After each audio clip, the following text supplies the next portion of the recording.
Sacred Symbols is sponsored by Chime, the award-winning banking app that offers a suite of essential basic banking features. Start building your credit up. Open a Chime checking account with at least a $200 qualifying direct deposit to get started. Get started at chime.com/sacred. That's chime.com/SACRED. Again, for a checking account, a savings account, a debit card, and a credit card all wrapped up into a neat little app, head to chime.com/sacred. The Chime Credit Builder Visa credit card is issued by Stride Bank NA, member FDIC. Chime checking account and $200 qualifying direct deposit required to apply. Out-of-network ATM withdrawal fees may apply. On-time payment history may have positive impact on your credit score. Late payment may negatively impact your credit score. Results may vary. Sacred Symbols is sponsored by Mood and their remarkable variety of THCA and Delta 8 products. My friends, whether you're looking for THCA or Delta 8 flower, pre-rolls, gummies, cartridges, or more, Mood has you covered. Try Mood's new THC flower today. And for 20% off your first order and a free gram of THCA flower, go to hellomood.com and use the code SACRED. That's code SACRED at HELLOMOOD.com. That's hellomood.com with the promo code SACRED for 20% off your order and a free gram of THCA flower. Sacred Symbols is brought to you by MeUndies, the softest and most breathable underwear and loungewear around. Responsibly sourced for all of you environmentalist nerds out there, and with a consumer-facing focus that pays for your first pair if you aren't satisfied, there's little reason for you not to check out MeUndies. It's time to watch out for your own comfort from head to toe, from underwear and socks to sweatshirts and sweatpants. To get 25% off your first order plus free shipping, go to MeUndies.com/sacred. That's MEUNDIES.com/SACRED. That's MeUndies.com/sacred for 25% off plus free shipping. MeUndies, comfort from the outside in. Sacred Symbols, a PlayStation podcast, is brought to you by, well, you.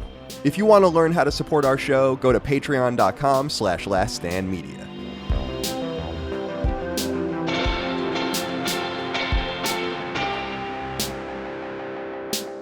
Greetings and salutations. Welcome back to Sacred Symbols, a PlayStation podcast. This is episode number 278. My name is Colin Moriarty. I'm joined as always by my son, Chris Reagan. Chris, you look interesting today. Not in a bad way. You look disheveled, perhaps. The hair going over the face. Yeah. The umbrella drawing closer in the background, closer and closer to you. Ominously. Yeah. I'm not feeling great. So I've had COVID before, right? I've had it, and I've been fine. I got it again, I guess, recently from a friend of mine that works at Sega. So, of course, Sonic is back with a vengeance. And this is wild. Like, I woke up today, like, at like 5:30 in the morning, like, sweating. Yeah. I was just like, this is really not fun. So I'm on some painkillers. I got a lot of water next to me. Oh, yeah. Smart water. We used to chug these. We should get sponsored by that. We still do. Yeah. But I've come prepared today because I know I'm going to be a little bit off, so I actually have notes. Oh, wow. Which is not usually. I like to go a little bit off the cuff, but I've got to keep myself stable. Yeah, fair enough. Well, if you need to tap out at any time, we can let you go. And thank you for taking the time to be here. Okay, good. Glad you're well. Otherwise, you look very handsome with your hair like that. Like you're in like a post emo band or something like that. Yeah. Well, good to see you, my friend. Dustin Furman, executive producer. Welcome back to the show. How are you today, my friend? Doing very, very good. I was telling you right before, just getting things ready. We recorded a bit in advance, so I'm putting together some thumbnails just so I can relax over the weekend as we head down to Virginia. And you mentioned Chris's post-emo, look a little bit here. I've prepared the pop punk emo playlist that I'm going to subject Gene to. How does he feel about it? I don't know. And quite frankly, I don't give a fuck. I'm the one giving him the drive down to Virginia, and we're listening to, Fall Out Boy, Yellow Card, some My Chemical Romance in there. How about Goldfinger's Here in My Bedroom? That's on the playlist, dog. Yeah. That is 100% on the playlst. Yeah. 10 out of 10. I love the snare in that. And that's, like how all those bands used piccolo snares. It's like, very ska. Awesome intro. Yeah, it's great. Good shit. Mm-hmm. How about The Urge? Do you like The Urge? Do you know that band? I don't know that band. Look up the song by The Urge when you can. Jump Right In. I'll be interested to see if you want to add that to your list at some point. Yeah, let's do it right now and listen to it in its entirety. Let's listen to the whole thing in its entirety. Yeah, well. Cool, man. I'm excited to see everyone. We've been preparing here. For people that don't know, I'm getting married in 2 days from when we're recording this, a day after this goes live on Patreon, I will already be wed by the time this hits free feeds. This will be the last show I ever record without a ring on, I guess. Oh, we got our rings a long time ago, and then I know Michael likes to play with hers and stuff, but then I was like, just last week, my mom wanted to see it, so I got it out for her and I put it on, and I'm like, this is such an interesting thing because I don't wear rings. That's like a totally anathema, like a ring. I don't know what the fuck you want me to do with a ring. And so it's gonna be it, but I'm gonna keep it on there. My plan is to just never take it off. Not for any romantic reason, just because I'm going to lose it if I take it off. Yeah. You get used to it fast. Yeah. See, I'm a little bit odd where most people don't ever take it off. I don't like to shower with it on because I feel like water gets trapped underneath. And so for about an hour after a shower. Oh, it's like wet. It's all gross under there. So I always take it off. And some people are like, what are you doing? Because I have forgotten it a few times. People are like, oh, Dustin, what's going on with the marriage? You're not wearing the ring. I'm like, no, I'm a moron is mainly what it is. Or he could be one of those guys that wears his ring for like 10 years after he gets separated from his wife. Right. Oh my God. Oh man, that's so sad. Welcome to Sacred Symbols, I guess. Yeah, welcome to Sacred Symbols. It reminds me of the Seinfeld episode where George wears the engagement ring, and that apparently is, or not an engagement ring, a wedding band. And that to me rings true. It does seem like women are more interested in married men. And I was talking to Micah about that, and she's like, it's just because they've been vetted. Like in some way they've gotten vetted by some woman. Interesting. And so it's more interesting. But I love that episode because when I was a kid, I was like, that's so interesting. Like wearing a wedding band. I'm the same as you though. Like I don't really, I've never worn anything like that. And mainly because I have this weird like fear that I'm never going to be able to take it off. And they're going to have to like cut my finger to get it off or something. It's like, it weirds me out. I don't know. Like, what if one day I just what if overnight I gain 70 pounds? Oh, you know what I mean? And then I have this fat finger that's just trapped in this. They'll have to carefully cut the metal, I don't know. They probably, what, I don't know what they do. They probably heat it or something. That would probably hurt your finger. They must be able to break it in some way. I don't know. I don't know. I know that a lot of NFL players wear wedding bands like almost like the plastic or like elastic ones. Have you ever seen those? They're like black. We got one. Yeah. I got one with a sponsor we did a year or two ago when we did the Manly Band sponsor. They sent me one of those rubber ones. I don't know where it is, but I would imagine if I did something actually adventurous with my life, it would be very useful, kayaking or even just a brisk hike maybe. But no, I'm not doing any of that. So use it as a cock ring. Well, it's a little small for that, if you know what I'm saying. Yeah, I bet it is. Yeah, right. I was always interested though in the elastic ones, like the quarterback wearing his fake wedding band. It's like your wife or is literally she needs you to wear your wedding band during the NFL game. She's that insecure that like you guys have to wear. Oh, I need everyone to know that fucking Andy Dalton's my husband. He's taken. It's like he's playing a football game. Can we just not have the ring on for fucking 3 hours, please? Bothers me a little bit. And I'm getting a little crazy now, though. I'm getting a little incensed. I'm getting back now to the ground level. It's good to be here with you guys today. Sacred Symbols of PlayStation podcast. We go up live each and every week and get us 3 days early and ad free over on Patreon, patreon.com/laststandmedia. We're at an all-time high and we really, really appreciate it. Thank you so much for that. $5 a month is the sweet spot, but you can support us for $1 a month, $2 a month, all the way up to $10 or $25 a month. Different perks within, but $5 a month, that's the sweet spot. Early ad-free access to every episode we do, early access to Sacred Symbols Plus every week, early access to Defining Duke, and exclusive access to those shows, by the way, Defining Duke Ultimate, and so on and so on and so on and so on. Sacred Symbols Plus episodes recently include 3 different reviews and spoiler casts about all 3 Spider-Man games up to now. So Spider-Man 1, Spider-Man, The City That Never Sleeps, Miles Morales, Dagan and I sat down. I would say combined 6 hours and change between those 3 episodes. Really deep dive into those games. Really loved them. And I played them back in the day, obviously, except for the DLC, but we went into those deeply. I had a friend of mine over from Atari, executive producer over at Atari, and we talked about Immortals of Avium, but not as a game, but rather why it failed so miserably and where the middle space is going in the industry. Really interesting insight. Sea of Stars spoiler cast went up recently. Chris did a mailbag recently. I'm trying to think of what else has happened. Micah just recorded with Holly a Sacred Sweethearts episode that will go live probably the day or two after this goes live, I think, at some point. Correct. Yeah, I think that's slotted for next Wednesday. And Spider-Man 2 we'll talk extensively about Spider-Man 2 later in the episode since we've all played it now.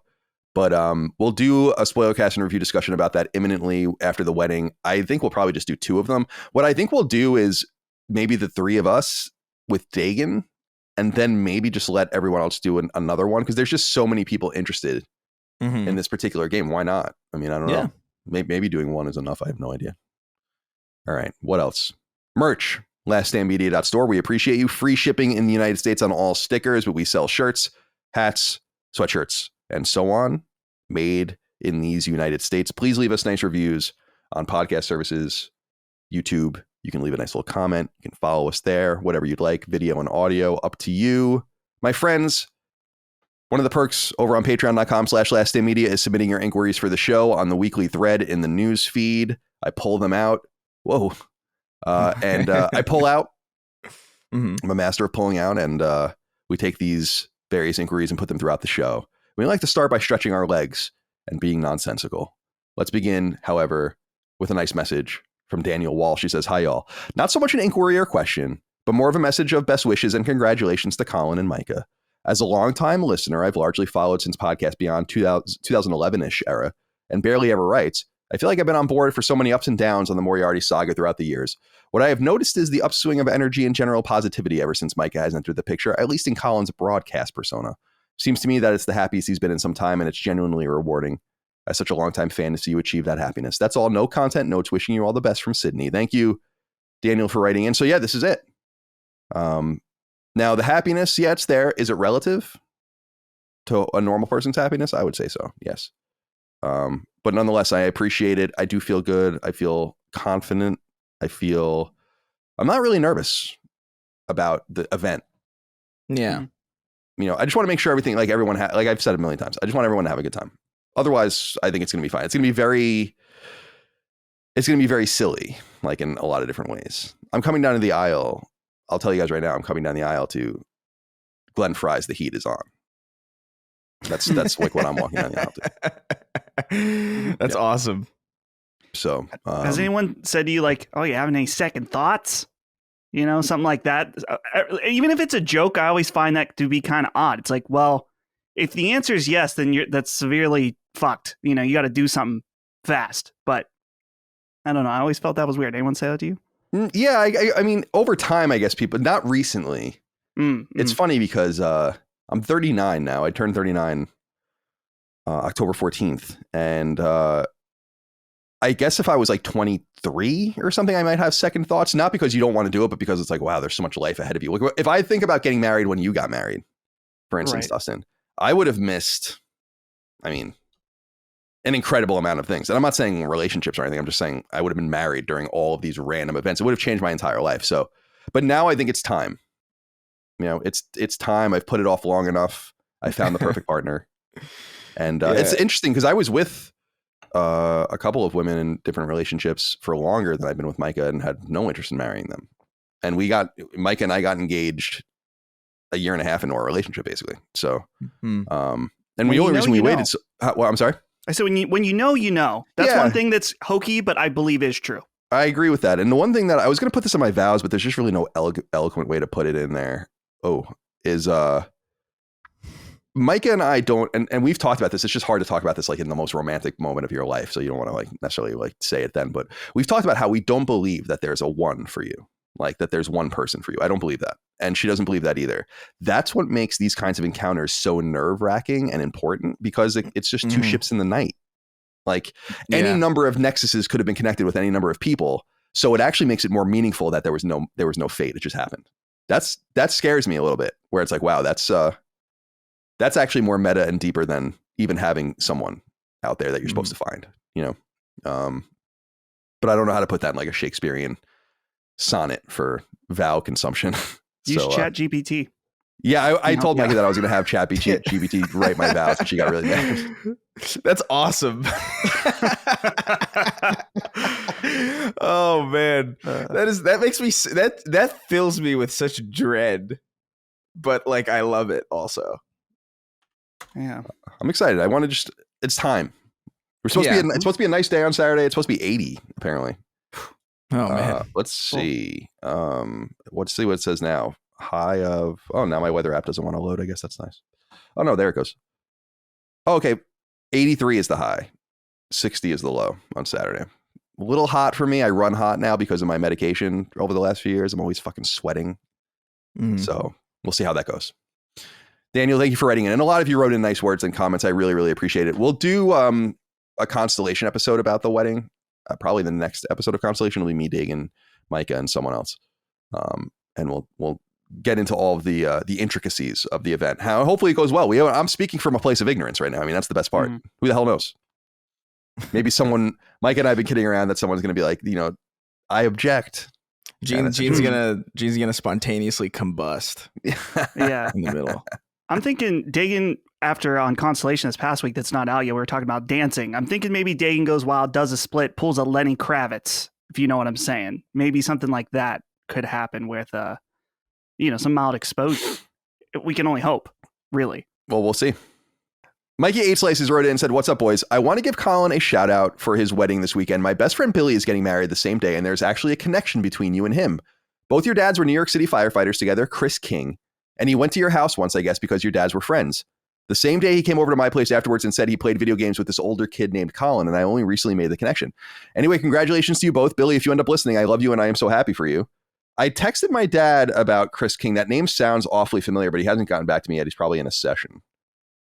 But I will get back to you on that, Mikey, if I hear more. That's funny. I believe it because my dad, like all the firefighters, well, not all of them. I mean, many firefighters are friends with each other. And I used to play with a bunch of the kids that were like kids of the other firefighters at their houses, and they have parties and stuff. So it's entirely possible that this encounter, I love that kind of shit. Yeah, by the way, it's that's crazy. Yeah. It's like my good friend Nate is going to be at the wedding this weekend. He was my friend at IGN for many years, and he works at Google now, but he worked at Xbox and a bunch of other places.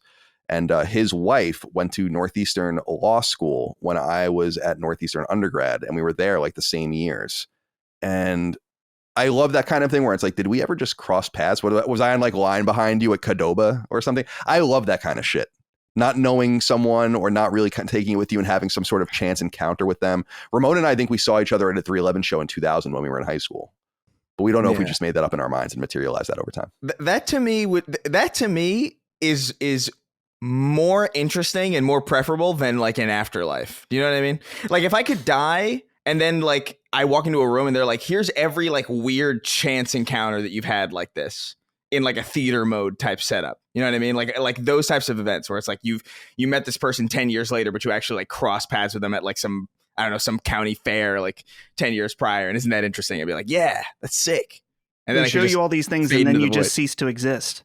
Right. Yeah. That'd be an awesome cap. That'd be an awesome cap to everything. It's like that's worth it. I don't want to be like, I don't know, man. Just sitting in a cloud for the rest of fucking all time. I don't know, man. It sounds fucking lame. My major thing with heaven, and I've gotten into this, we might have even gotten into this in a show that disturbs me, is that it's supposed to be like everyone is there waiting for you. So like if I'm in heaven, am I a slave to the people that want me to be in their version of heaven? And if it's just like astral projection or something, then it's not real. Like you're not really with anyone. Like you're with like the feel. It just doesn't, none of this washes out. It's so surprising to me that we've gone 2,000 years of Christian theology and the foundation of it just doesn't really make a whole lot of sense to me. I'm missing something. You're coming from a Catholic background specifically, I think is important to put out. Yeah, that is true. There's also the whole, everybody has their personal heaven. You know what I mean? Like that's a thing too. But it's like, what if your personal heaven? What if like what's John Wayne Gacy's personal heaven? That's what I'm saying. Yeah, that's what I'm saying. Like if it like let's say he didn't do anything, right? Let's say like John Wayne Gacy didn't do anything, but he really wanted to, and he was a good boy, and then he died, and then his heaven is just murdering a ton of people. Like that doesn't sound. What if we're in someone's heaven right now, and that's why we're suffering? We're in his heaven. we're currently in someone else's heaven, and it's just the world is in a dire state. That's their heaven. I reduce it down to this, that if it's just a projection of your desires, then you might as well just put me in a pod like it's Matrix and take battery energy out of me. Like, what's the point?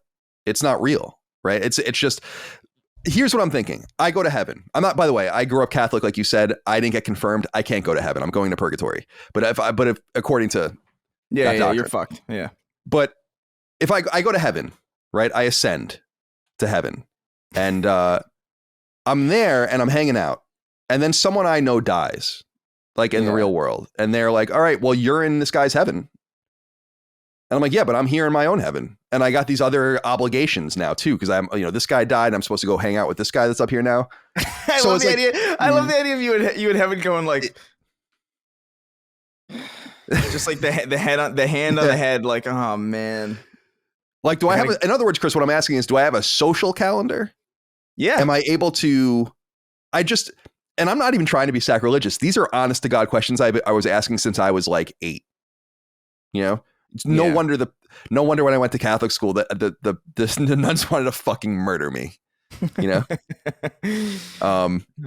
more I learned about it, the more I was like, I don't understand any of it. If you wanted to keep me Catholic, you shouldn't have sent me to Catholic school. That's what I always told my parents. I'm like, I totally agree. It was Bible study every day. Like, I'm like, I just don't understand any of it. That's so funny because like I went to Catholic school as well, and none of the kids that I went to Catholic school ended up being religious. But when I went to public school, I knew a lot more religious people in public school. That's so. I love that you brought that up. Yeah, it's interesting, right? I really think a lot of it had to do with me with just like we had to go to mass like on Wednesdays. We had to like do confession and like it's just like constant interfacing with it to the point where I'm like, I don't want to do this anymore. And like I said before, they were crazy. I got a mohawk in 8th grade for like my hockey team because I played a travel hockey team like away from the school. And I went to school and they like were like, you got to go home. Cut that off. It's like, this is what's most important here is me not having a mohawk. So I can sit here and be fucking yelled at by these nuns. Jesus didn't have a mohawk. He would, if Jesus saw you, he would push you into the corner and call you gay for having that for having that mohawk. That sounds like Catholic doctrine for sure. Well, anyway, how did we even get on that subject? I have no idea. The afterlife. Welcome to Sacred Symbols. Well, Sacred Symbols logo is entirely based after the stained glass in a Catholic church. That's true. Yeah. That's where the idea came from. Okay. By the way, I look for the term sacred symbols all the time, like on Google, just to see if and it's almost never us. People just use that term for a bunch of different things. I've noticed, especially in Hinduism. Yeah, like spiritualism. I guess you would just call it Hindu. Mm-hmm. Yeah. They use the term sacred symbols. But I'm not familiar enough to lampoon them with a logo. Maybe in the future. Yeah. That would be extra offensive. Yeah, we should sue, what is this? The Hindu religion. Oh. Yeah, I own that copyright. I've only had to deal with it one time so far, but that was actually for Last Stand. Do you remember that, Dustin? There was that random political channel that came up calling themselves Last Stand Media. Mm-hmm. And they were very nice, but I had to send that awkward email where I'm like, I don't know what you're doing, but you can't call yourself that. Right. We had a similar thing. We had a similar thing over on the Snark Tank where this other podcast called the Snark Tank happened, and they were like, oh, well, we like the name, and they're white supremacists. And it was just what's so funny about it is just like it's us, the Snark Tank, which is me and 2 black guys. Yeah, you're the whitest person on that show. And then we went to go see what this podcast is, and it was just like some white guy and some white girl, which was so funny. It was just so funny to see that they changed their name, and then they, we won. And they fucked off. That's the way. People are so finicky and flaky about podcasts anyway when they start them that you can win 99 out of 100 battles in the podcast world by simply doing podcasts. Because people just stop after a while. Like if you're just consistent, like you're just like a hammer hitting a nail and there's just nothing you can do about it. Yeah, exactly. All right. I think you guys might like this one. Derek Dowdy wrote into us and said, hello, Sacred Saints. I'm a Pepsi sales rep in Central Kentucky, and a few weeks ago I was tasked with training one of our employees as they transition into their new sales role. We made small talk throughout the day, but at lunch the conversation turned to video games. While squirting ketchup into my fry basket. Do we have to use the word squirting? I knew you weren't going to like that, Chris. Yeah. Wasn't there some other verb that could have been used than squirting? Maybe? What is it? What is it that you said, Dustin? Splooging, maybe? Splooging? That's even worse. That's significantly worse. Oh, come on. Micah, what did you say? Come on now. Spurting, Micah said spurting. That's even worse than that as well. Everything is getting worse. This is a progressively worse incline that we're going to. What are you talking about? You applied ketchup to your fries. Right, that's exactly the word I was going to use. That's so funny. Clinical. I was going to say like You while applied some applying ketchup. ketchup onto my fries. Oh yeah, I outta squirted here. fucking ketchup all over my fucking wet sopping food. Yeah, it's Like, a cum shot. Get it? I'm gonna squirt something on this podcast if you don't watch out. I'm putting all this on Derek. He didn't mean anything. While squirting ketchup into my fry basket, my colleague said the following words. I listened to this podcast called Sacred Symbols. I couldn't believe my ears. I've never met another Sacred Symbols listener in the wild, let alone at work.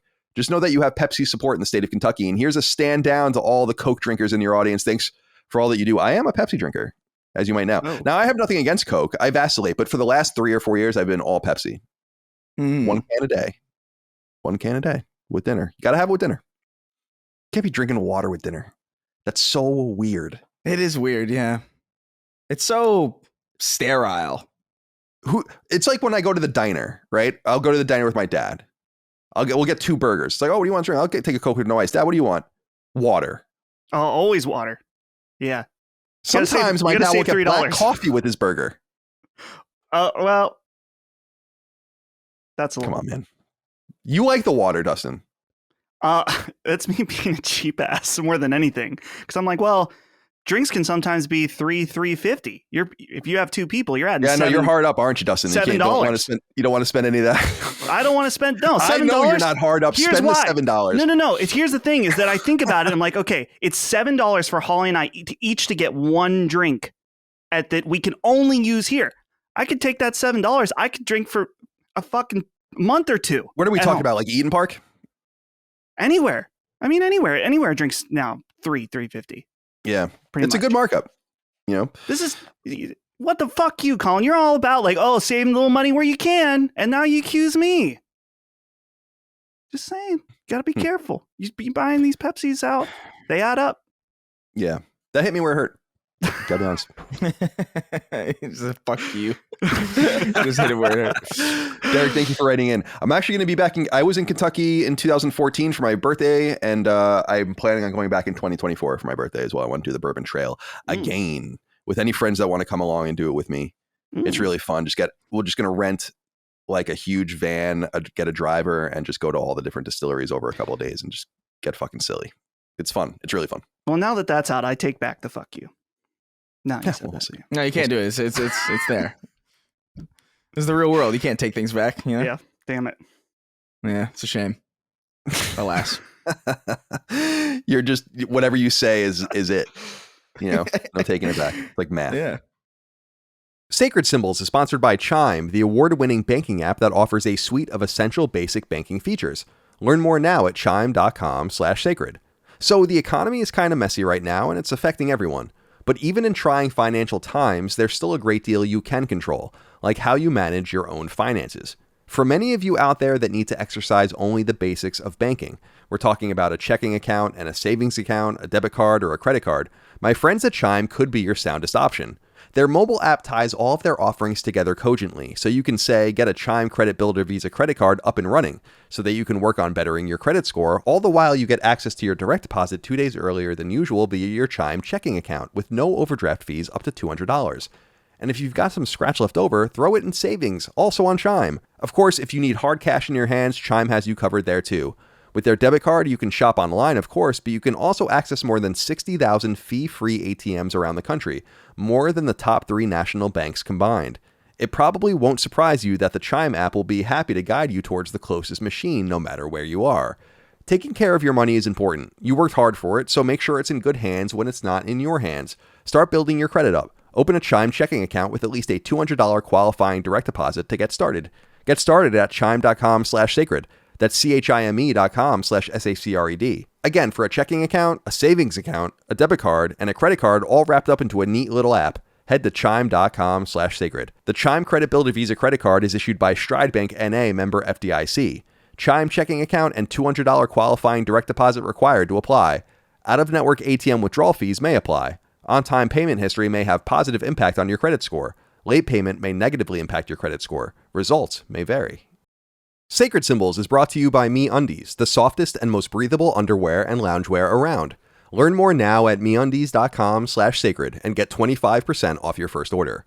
As you probably know, Last Stand Media is a work-from-home company, and for me, that means one thing above all else. I live in sweatpants and a t-shirt on any given day, and often wander around my house in nothing more than my underwear.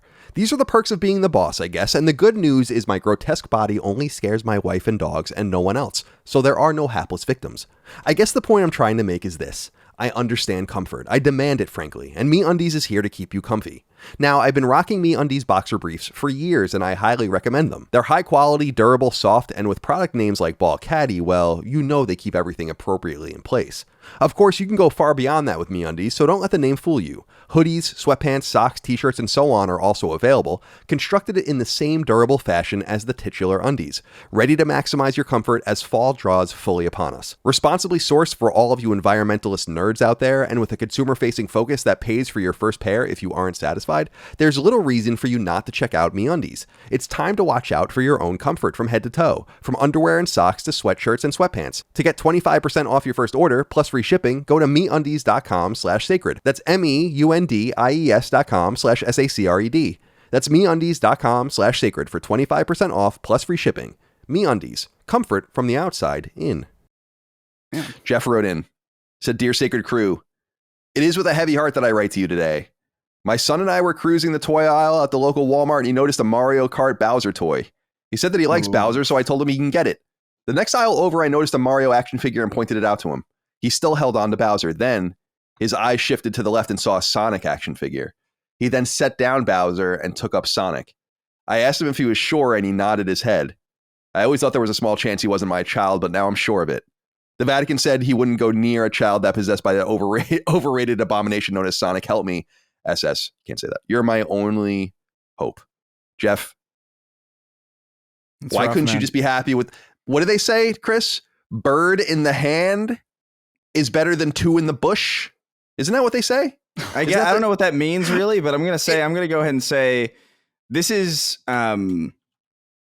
this would be such a difficult thing for me to witness. This would be like witnessing real-time Hitler failing art class. Yeah. You know? Yeah. Where like, oh man, you don't even understand what what's just been unleashed because of this. But I wish you luck in dealing with this transition. You know? I'm just surprised. Like, I look at Hitler's art and I'm like, it's not bad. Why did he fail? Like, why were they so hard on it? Like, he was a student. It is crazy when you think about it. It's like you guys are such pompous, pretentious assholes. Yeah. That you gave us the Fuhrer. Great. Thanks. Yeah. Yeah. People are always talking about killing baby Hitler, but maybe there's something to be done about these, this why art don't school. you just lower the standards of those art professors maybe instead. You don't have to kill a baby.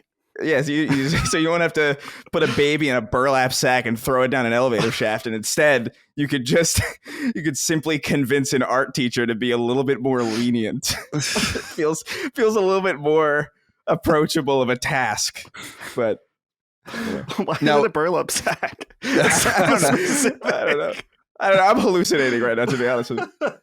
Now, Dustin, you looked it up. Am I right about that? A bird in the hand is worth more than two in a bush, and it means that like you should just take what you have as opposed to trying to get even more. And so what I was trying to say was like he already had the Bowser figure. You don't need, like, you're on the path to victory, and then what is it? You snatched victory from the jaws of defeat. Is that what it is, or defeat from the jaws of victory? Something like that. That's it's both depending on like whatever one is. I mean is the one I want people to think about. Right. Yeah. Think the right thing. I would. Oh man, if conversation worked like that, it'd be so amazing. Like whatever it is that I mean right now, that's what I'm talking about. Right. Fucking idiot. Of course, Professor that's what X. I love that. Chris, this one's for you. Arik Pena wrote in and said, "Hey boys, just wanted to give a quick shout out to Chris and the word wild. Over the years of listening to Chris on Sacred, the term has become one that I commonly use, and it would appear as though the same goes for Colin. I've noticed that he has used wild multiple times in many of the past shows he's been on over the last few weeks, and it makes me grin every time. I've been a big fan of Colin since 2013, and wild has never been a part of his everyday vocabulary. So I just wanted to say thank you, Chris, for shoving wild deep into our lexicons." Oh, thank you, Eric, for writing in.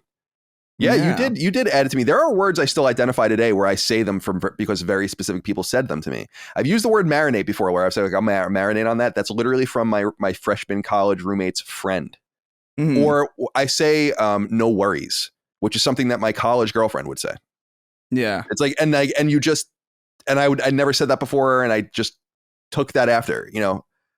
Also, she would say that's intense, which is something that like I took like when something was like crazy or whatever. Right. So I think that like it would be interesting to kind of sit and figure that out, where you got certain things. The taxonomy of your vocabulary would be an interesting kind of because I don't know if I picked up wild from anybody. I don't know anybody who says wild or anybody that I got it from. I think I just sort of it just felt right to me. That's like one of those things where I feel like I just started saying that at some point, and it just works.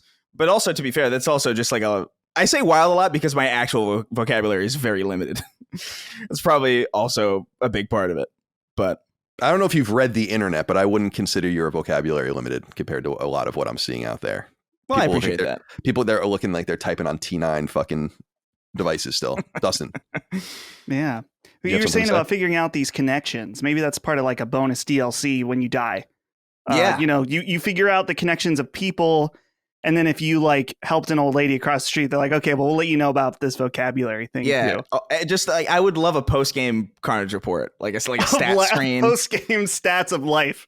Yeah, that'd be great. Like how many you grew this many hairs in your entire life. Oh, dude, I would dude, that speaks to me on some level. Like if I could say like you grew like 59 trillion hairs, I was like, that's so fucking weirdly interesting. Like, how many Olympic swimming pools of pee did you fill? Right. You know what I mean? If one at all. I have no idea. I have no concept.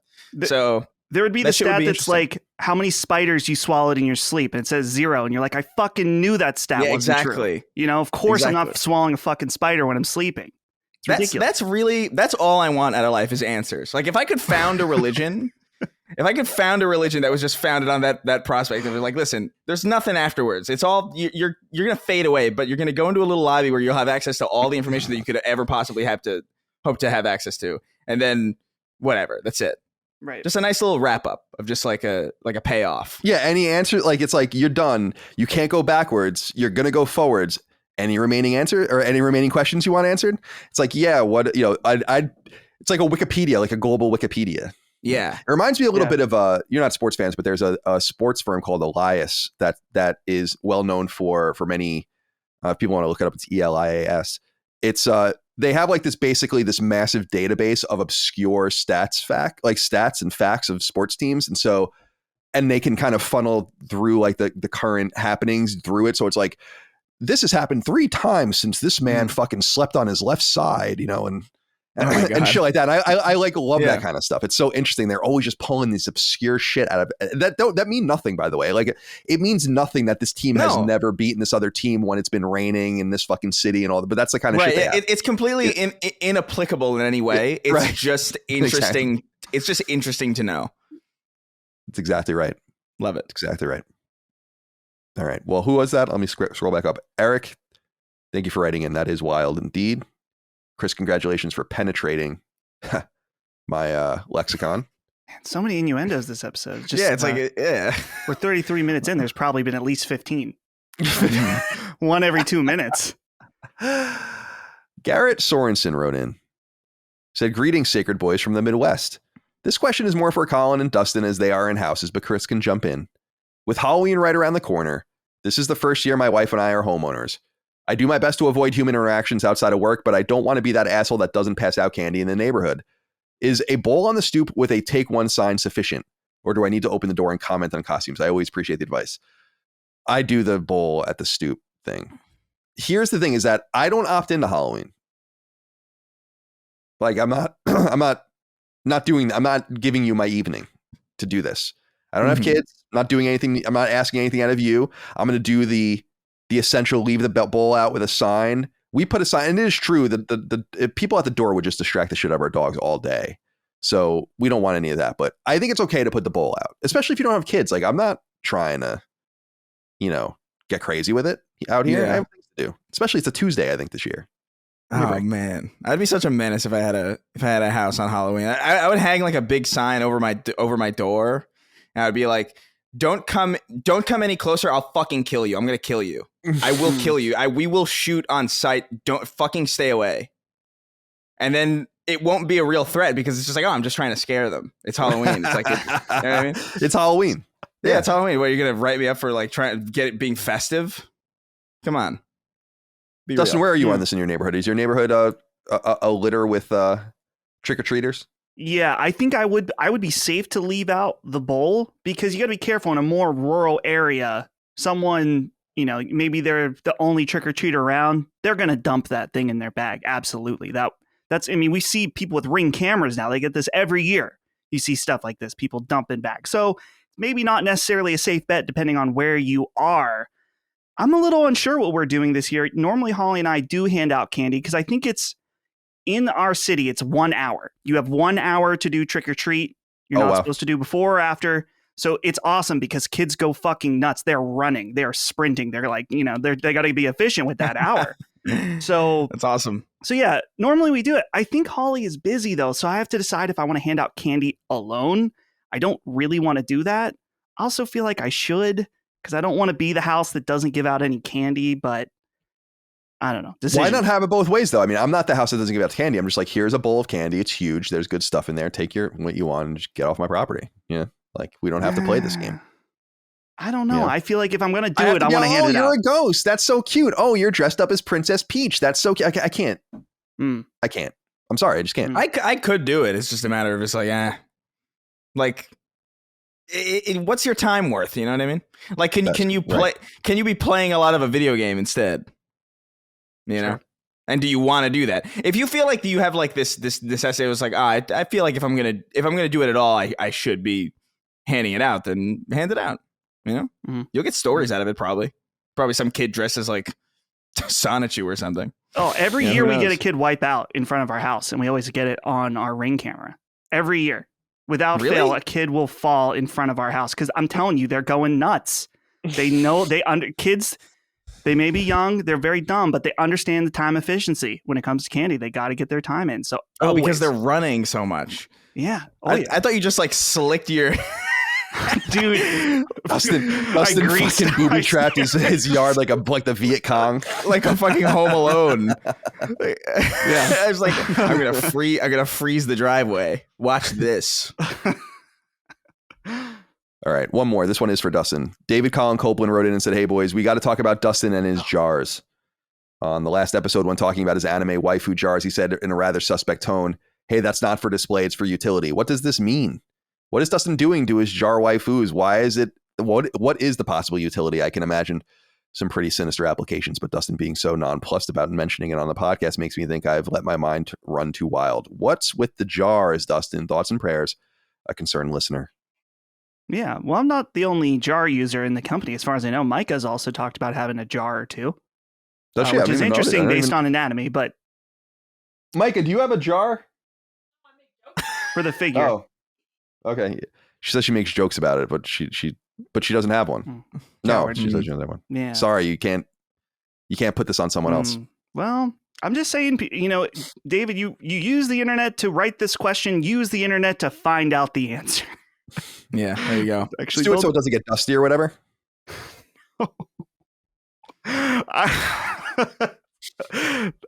There's an urban legend about figures in jars from the internet.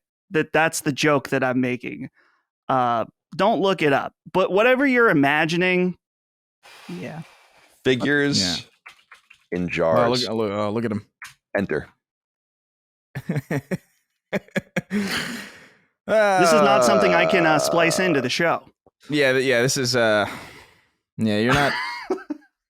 This look is amazing. That was awesome.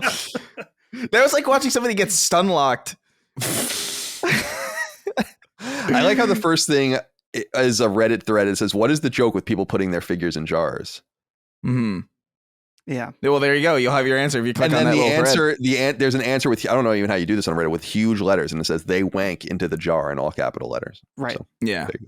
Keep it contained. I was thinking the other way, that you would wanking to the figure and you don't want to get the cum on it. So you have a shield. Oh, that's like a shield. No, that's the exact opposite. Originally, I was like, oh, it's to keep the dust off of it or whatever. No. It's the exact opposite. It's to keep the semen on. Right. Full absorption. Yeah. Holy moly. The fuck is going on out there, man? David, thank you for writing in. All right.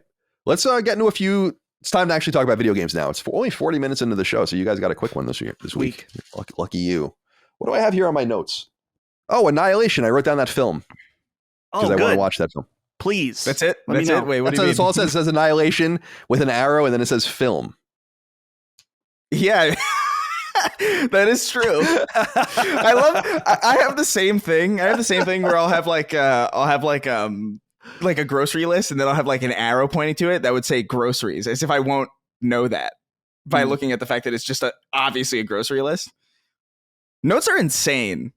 Like taking notes is actually like a psychotic thing. If you just wandered into somebody's notes that you had no context for, it would probably scare the shit out of you. It's nonsense, dude. I'm telling you, I have probably scores of these now in a box that are out of order and just literally just notes that I take and that have no context. And I don't know why I just don't throw them out. Someone one day, like my children one day or my grandchildren, are going to go into that attic and be like, what the fuck is this? Like, what are we supposed to do with all of this? And they're just going to throw it. They're not going to look at any of it, and they're going to throw it away, as they should. Something you shouldn't throw away is the PS5 Slim. Apparently it's out there in the wild. People have been tweeting pictures of it. Looks like a Modern Warfare 3, as we know, I think already. Modern Warfare 3 bundle is out there. There's also a Spider-Man 2 bundle of the original PS5. I'm a little confused about this, Dustin. I wanted to ask you about this if you think my reasoning is sound here. Sony seems totally uninterested in promoting this new machine, and my feeling on this is they still have too many of the old machines, and they don't want to necessarily make a huge deal out of it so that people start buying one and not the other. So they're just like, let's just get rid of these things. They've obviously manufactured a lot of them. They plan on selling 25 million PS5s this fiscal year, which ends March 31st of next year. So do you think I'm on the money there? Or what do you think? Like, why would you not say anything? Remember when PS3 Slim and PS4 Slim came out? They were a big deal. Mm-hmm. You know, the PS3 Slim especially was a huge deal. Yeah. Like, people were waiting for that machine because they knew that the price cut was coming and all of that. It's different now, I guess. But what are your thoughts? To me, I see the situation as that somewhere along the line, maybe unintentionally or maybe just kind of a lack in foresight of planning or something unexpected, is that it feels weird that they have this Spider-Man 2 bundle. They have the Spider-Man plates for the old PlayStation 5. And then at the same time, so they were marketing that, but now they're marketing a new machine at the same time. It's like they couldn't quite line up the manufacturing plans with the marketing plans as well. So their top priority, I would imagine, is to sell off the old stock because they don't want to have to discount it or something like that in order to get rid of it. They just want to sell those out and then move on to the new stock, which I'm sure that they are very excited to start selling, because I would imagine they are making more money on the new one, because that's the whole reason why they do these redesigns, is that they're able to shrink things down and get a better, price per unit on them for when they sell them. And in this case especially, they did not lower the price, and they increased the price of the digital version while giving you a little bit more gigabyte, of course, more gigs on the storage. But I think it is just they weren't able to quite line up marketing. By the way, just 1 terabyte for the digital and the new one, so a little bit extra. But yeah, like I said, a mix match of the manufacturing versus marketing, and so now they're in a bit of a gray area. Yeah, well, there's an interview in Barron's. I'm not reporting on it here. It's not that interesting, but Eric Limpel, who's an SVP of marketing over at PlayStation, been there for a really long time, was saying that they anticipate this holiday season will be potentially their strongest ever. It's so interesting because I do feel like there's a dearth of games from PlayStation, but there's such a maximal amount, and Alan Wake 2, the most recent one, we'll talk about that later, of just like what is going on with this year of video games. It is, I don't think Sony intended to do this at all, but it is almost the best year possible for them not to have anything, because, or just Spider-Man basically, because it's like, absolutely doesn't matter, it just doesn't matter. I don't know. They're probably like, whew, as long as they have more in the pipeline. Chris, what are your thoughts on this? No, well, I mean, I think ultimately, like, the PS3 Slim was a big deal because that was at a time when that kind of thing, especially because the PS3 was so fucking fat. It was nice to have a sexier version of that machine that was a little bit more, TV, like, wall unit friendly or living room friendly.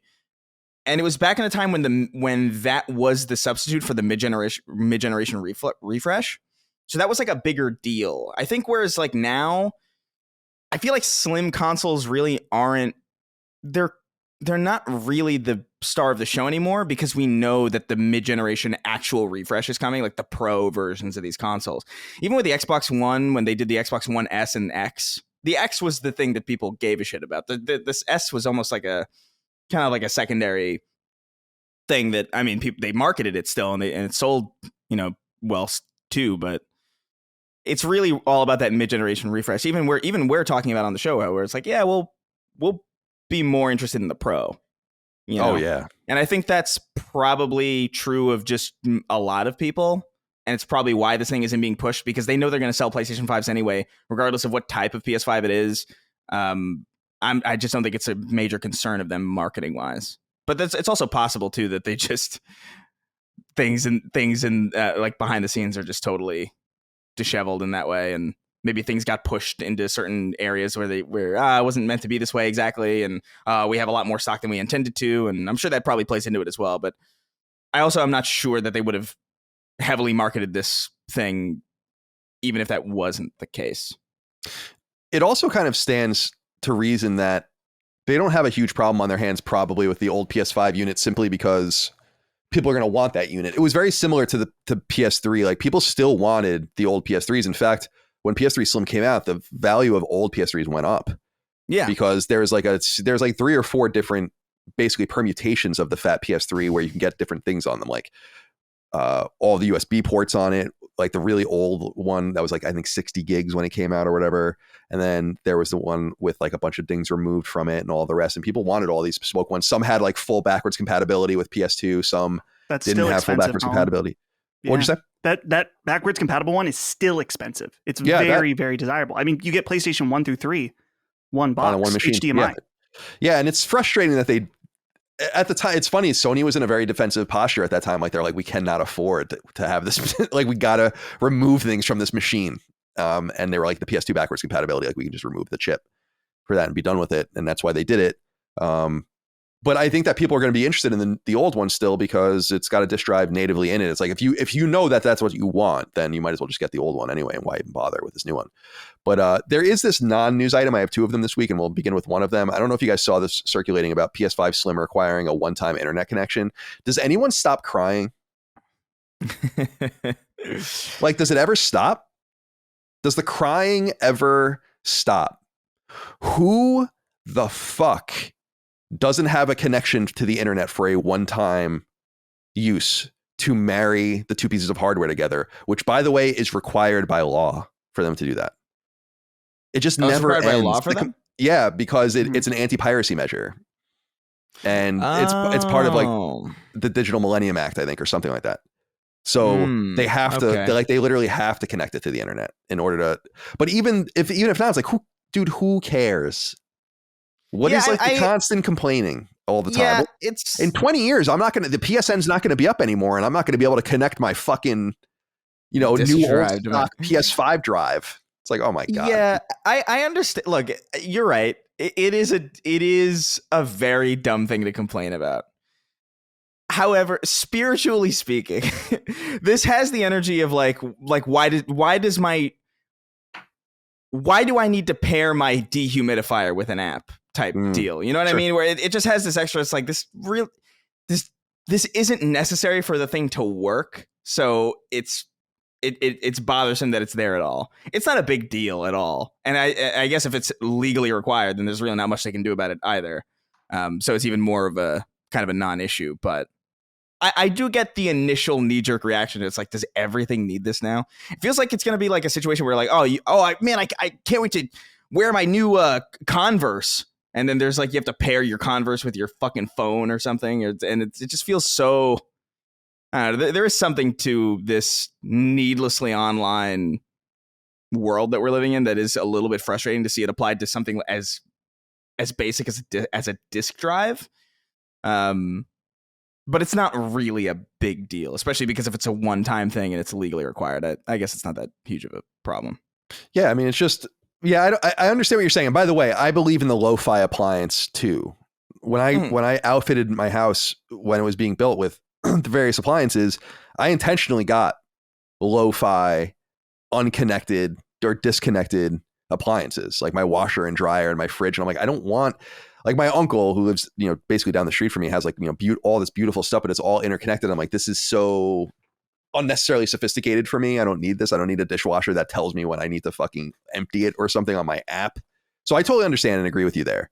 But I just think, generally speaking, I'm just so, I don't know, Dustin, you have anything to say about this? It's just, people are just constantly looking for something to complain about. And I'm like, dude, there's nothing to complain about here. I just don't understand. First of all, the PSN will exist in 20 years. Second of all, why do we care about this so much? There's just bigger fish to fry. Like the lack of games is a big deal. We'll get into that later. And obviously big things have happened that we're going to need to discuss, but this just seems like a stupid thing to be worried about. I think that I understand the concerns specifically from the preservation aspect, but again, this comes down to the fact that it's required by law. It's possible that at some point they could patch it and make it so you don't need that. And I think that's what something Video Game Chronicle points out. But at the time being, they have to do it. So I don't know. It's not a problem now. I am, you and I have disagreed about this where I don't think there's any certainty for any company at any time. So I think I personally don't think PSN will be gone in 20 years, but we've seen the rise and fall of great companies when, you get one bad CEO and things start to, bad decisions can pile up on one another. So I think it is possible. So yes, I would prefer that if I bought hardware, it didn't need to be authenticated by a server that may or may not exist. But yeah, I guess I just fail to see how the PS5 would even be able to be used without being on the internet, basically, at some point. It's just, there's too many requirements at this point. Games aren't on discs. They require updates. Sometimes the firmware is not on the disc and all. I don't know. It just seems like people are not playing it out all the way. I understand we have a different opinion on it philosophically, but I also just think people are not playing it out fully. These are not, it's not an NES. It works differently. It's just, It has too much functionality. It requires too much, in my opinion. For people to expect that it's going to work in perpetuity forever in the same exact way, I think is underestimating its interconnectivity in a drastic way. And I also just think that if something like PlayStation disappeared, let's say like we're in 2050 and PlayStation's just gone and we're just like, this is going to be fucking rampant, just pirate the shit out of it at that point. There's no other option anyway. You would hope so, but I mean, there's still hardware from the 90s that we can't fully emulate or make work, like Sega Saturn. So, I didn't know that about Saturn. Yeah, there's definitely still consoles that aren't fully, they haven't fully figured out in one way or another. So I know SNES has they did when I was younger. I haven't emulated in a long time, but I know SNES had major problems too with like Mode 7 and all sorts of things. Like the FX chip too. Yeah, there were parts. I remember there's is it like Final Fantasy 6 or something where there's a game? No, it might be Mega Man X or something. There's a part of the game where like you literally can't even see it on like ZSNES or whatever we were using at the time. I don't know. I don't know what people use now. What do they use? SNES 9X or something, I think was another one. I don't know about emulation as much. I mean, all of those are pretty much sorted out with FPGA, which is what we were talking about with Analog Pocket, is that I think Analog Pocket might have either 100% or very, very close to 100% compatibility rate with ROMs. I wish I remembered what part there was. I wish I remembered what it was. I think I remember what it was. Launch Octopus's stage. People might remember this out there. Mega Man X Launch Octopus's stage is like totally fucked. And I think there's like the intro section of Final Fantasy 16 or 6 was fucked or whatever. Anyway, it doesn't matter.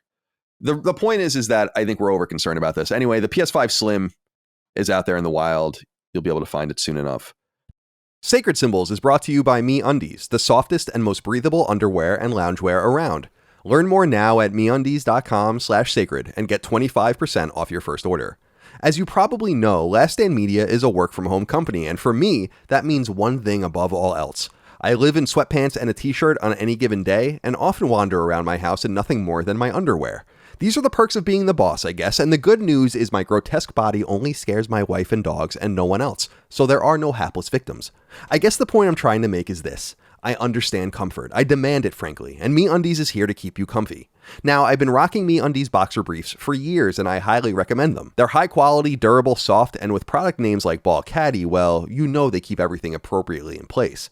Of course, you can go far beyond that with MeUndies, so don't let the name fool you. Hoodies, sweatpants, socks, t-shirts, and so on are also available, constructed in the same durable fashion as the titular undies, ready to maximize your comfort as fall draws fully upon us. Responsibly sourced for all of you environmentalist nerds out there, and with a consumer-facing focus that pays for your first pair if you aren't satisfied, there's little reason for you not to check out MeUndies. It's time to watch out for your own comfort from head to toe, from underwear and socks to sweatshirts and sweatpants. To get 25% off your first order, plus free shipping, go to MeUndies.com/sacred. That's MEUNDIES.com/SACRED. That's MeUndies.com/sacred for 25% off plus free shipping. MeUndies. Comfort from the outside in. Dustin, let's stay with you and talk about this Metal Gear Solid Delta in-game footage. Saint947 wrote in and said, for the love of God, weigh in on the MGS Delta gameplay reveal. This came via a brief Xbox event, and the Metal Gear Twitter account and other social media feeds put out the video as well, branded with their Konami watermark. This is obviously a remake of Metal Gear Solid 3, which is the first game in the chronology of Metal Gear back in the early to mid 60s. I think 64 or something like that. And I think it looks pretty good, although people have a big problem, well, a lot of problems with it, I guess, as far as color palette and all the rest. I just don't even know that you want to do this without Kojima. That's why I don't believe in it. I also think Konami is just kind of a suspicious company still in a lot of different ways. They're getting better, but I don't know. What do you think about this gameplay reveal? How do you feel? I know that you have a spot of some softness for MGS3. Yeah, I am a bit mixed. I want to hold right now. As far as final thoughts, I do agree with what some people are saying is that I feel like it lacks a lot of style that the original had. You mentioned the color palette. I think that's part of it. I also think that it's easy to say it lacks style because it's not, I mean, it is a trailer, but they also kind of just stay at the beginning. It's what's the exact words they used? A first look, I think. Let me see here. First in-engine look is what it's called. So it's not even really a trailer. So I understand it lacking style, so to say. So I think it looks visually very good. I'm unsure about this, kind of as we were before, a more unknown team handling this. No Kojima, but I can't say I hated this either. It looks interesting at the very least. Yeah, what do you think about this, Chris? I have to say this. Metal Gear Solid 3, I just played it through all the way for the first time. Was it earlier this year or last year for Knockback? And it's great in its own way. I'm surprised by some of the criticisms, though, of the visual acuity of it, I guess, because I think Metal Gear Solid 3 is probably the most boring looking, blandest looking, greenest and brown, fart noise looking of a game. I really believe that. I've always believed that, even before I played it through. So it's always surprising to me that people are like, what did you expect it to pop with color like it's Spider-Man 2? You're in like the fucking jungle. This is the way it's going to look. So I was a little surprised by some people's feelings on that, but I think it looks pretty good otherwise. I don't know if I'm going to play it, but what do you think? Yeah, I mean, I think visually it looks pretty good. I'm very much with you in the sense that I just kind of feel the lack of Kojima speaks a lot to me as something where it's like, I don't know. I don't really know about this, but visually I think it looks pretty great, honestly. I don't really have a problem with the color palette thing, although I understand what people say when they talk about that.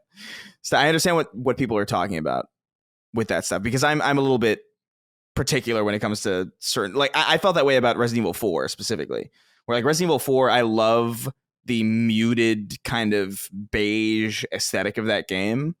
And when the remake was coming out, I remember being like, oh man, they're going to fill it with color. And they did. And it looks a lot more saturated and it looks a lot more colorful, but I don't think it lost anything in that necessarily. I think it was still a really great retelling of that game. And so like I think there's a possibility for that to be true here, especially because it seems like they're going a little bit more one-to-one in this than Resident Evil 4 is. So there's a little bit less room for them to fuck up without Kojima because so much of it is already done. But the only criticism I have of it visually is that I think Snake looks really weird. I think Snake's face looks really fucking bizarre. Yeah, I'm scrubbing through and it now. I don't know exactly why. I can't tell you a definitive reason why I feel that way, but he just looks. There's something about him that he just looks so normal. Like, yeah, it looks like a guy playing him. Yeah, 100%. That's exactly it. It looks like a cosplay. Like a really good cosplay. Like a really good cosplay, but it, like that looks that guy's name is like Jonathan, and he has like 40,000 Instagram followers. You know what I mean? Like that doesn't look like Solid Snake at all to me. But that might, I don't know. Maybe that's just me. So that's really that was the only nitpick that I had from it. And obviously the concerns of Kojima not being involved. But otherwise, I think it looks pretty good. My confidence in Konami, though, is not particularly high given some recent events that we may or may not get into. Well, it's funny because Konami has been doing pretty well in some ways, and then in other ways not doing so well. I think we talk about the Metal Gear Solid. Do we talk about it later in the show? I think we do. Yeah. We'll talk about it. We'll leave the Metal Gear Solid collection stuff for the comments later. Maybe I should have put it here, but it'll make more sense later too. But I think that they've been doing a pretty good job in some ways. I've credited them for what I think are very robust and high quality external ports of their collections, whether it's the Turtles collection, more recently, the Castlevania collections that they've done, Contra, and so on. They're really good. And they seem to understand it. I think they found the right partners for those games. I just think, on the other hand, and we'll talk about Metal Gear Solid later, the collection that just came out, it just seems like they don't understand some things, or like, why do you... I'll just leave the whole conversation for them, because I just don't understand what they're doing in that regard. But the other thing I wanted to talk about with Metal Gear Solid was this whole snafu that was going around of Kojima not being in the Metal Gear Solid collection credits. And Dustin, I was curious what you thought of this, because when I heard this, first of all, I was surprised because a lot of this reporting came from Video Games Chronicle, which is a website I really like. And I think they really missed the mark on this story, to be honest. Because the reporting, I mean, it's not dishonest reporting in any way. It's just, why would Kojima's name be in the credits of the overall collection when he had nothing to do with it? People were kind of reading it as, or kind of circulating stories about how he was removed from the games. And when I heard that, I was like, did they really do that? Because that would be crazy if you removed the, Hideo Kojima presents a Hideo Kojima game by Hideo Kojima, like that kind of stuff. That's part of Metal Gear. Mm-hmm. And I was like, I have a hard time believing that they did that, and they didn't. So to me, there's no story here. What did you think of this? Yeah, exactly. Kojima didn't work on the Master Collection, and it shows because it's a piece of shit. So yeah, his name isn't in the credits, and I'm sure he's glad. Of those individual games, when you play them and look at the credits there, yeah, sure, that makes sense. But no, I thought that this was strange also for Video Game Chronicle, because the exact title is Hideo Kojima isn't mentioned in Metal Gear Solid Master Collection's new credits, which is literally true. Is literally true, but I don't think it's a smart way to portray that information. Yeah, I agree. A rare miss from VGC, I think, but we can allow a website that good to have a miss every once in a while. I certainly have them as well. I guess since we're talking about it, we'll just skip ahead and go to one of those 6 questions at the end of the show and just do it now. One Too Many Near-Death Experiences wrote in. Nice name. Said, hello, my 3 dads. Was wondering what your thoughts were about the Metal Gear Solid Master Collection. As someone who has never played any of them, I figured this would be my in. But after seeing reviews of just how poor these ports are, I'm definitely not paying money for them right now when my backlog is as full as it is. Thanks, and early congratulations to Colin and Micah. Thank you. One Too Many Near-Death Experiences. So we've been talking about this, the Metal Gear Solid Collection, in a state of various disrepair, I guess, right, Dustin? Because some of the things people are complaining about with MGS1, I'm like, I don't know what you want out of this game. I don't think you understand the context of this game. It's not the Twin Snakes port. It's not going to be in widescreen. Like, I just don't know. I don't know. So some of the complaints, I'm like, I think you're being a baby. But some of the complaints, I guess, are pretty right on. Especially I was watching this funny ass Metal Gear Solid 2 footage of the music being so high pitched that it sounded like a kazoo, which was had me fucking dying. So yeah, Dustin, what are you reading out there on these streets about the Metal Gear Solid Collection?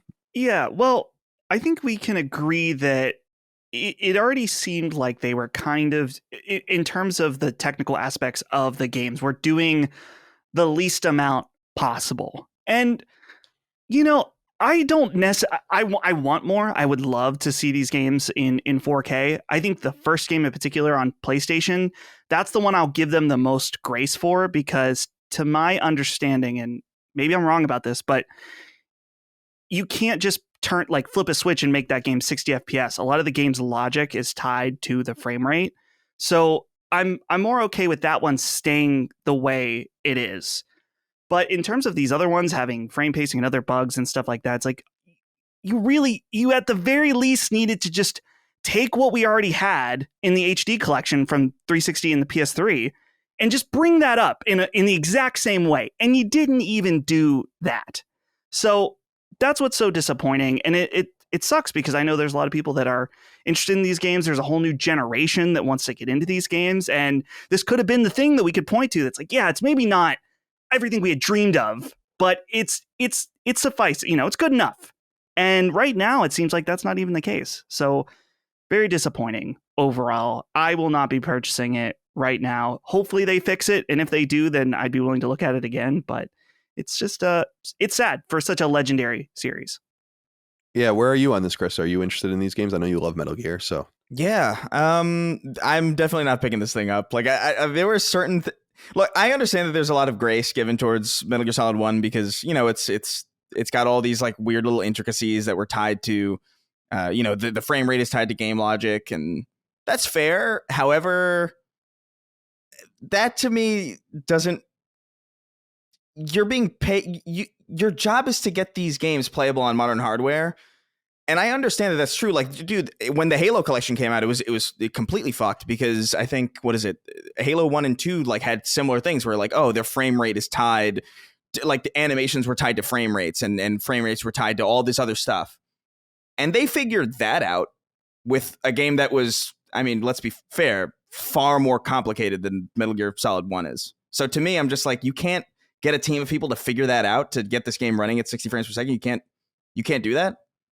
Like, at all. Like, at the very least, like, that's the only game that really requires your attention at all. Just at least to get it to a solid 30, you know what I mean? That doesn't dip at all. Like, that would have been probably fine for most people. But the fact that it goes to 15 and 20, and it's like, dude, I get it. It's an old game. But I just, the excuse of like, oh, it's, it's technologically limited, it doesn't really speak to me when we're 4 generations ahead of where that game started. Like, there's a way to do it. There's a way to do it. You just didn't want to do it because it's expensive, and that's fine. But don't sit there and tell me that it's impossible to get Metal Gear Solid 1 running at 60 frames per second. I don't believe you. I don't believe it at all. Yeah, I think it's impossible. Well, they're playing. I'm pretty sure it runs in an emulation wrapper, so it's literally just emulating game.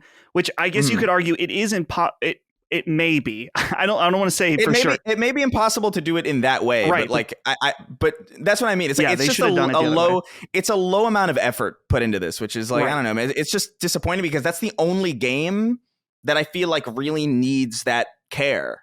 And I get that it's not the Twin Snakes version. That'll probably come in like volume 2 or whatever, and that probably would alleviate a lot of the problems here. But and maybe if you want like a really faithful. A faithful version of like, hey, what it was like to play this on PS1. I guess there's value in that too. So like, whatever. But I do think what's happening with 2 and 3 is like a lot more egregious. Like, there's, like you said, the kazoo song. I've seen, like, first of all, the entire game is washed out for Metal Gear Solid 3. Like, it's very like, it's muted. Like, the colors are all fucked. The texture quality is like worse than the 360 version for some reason.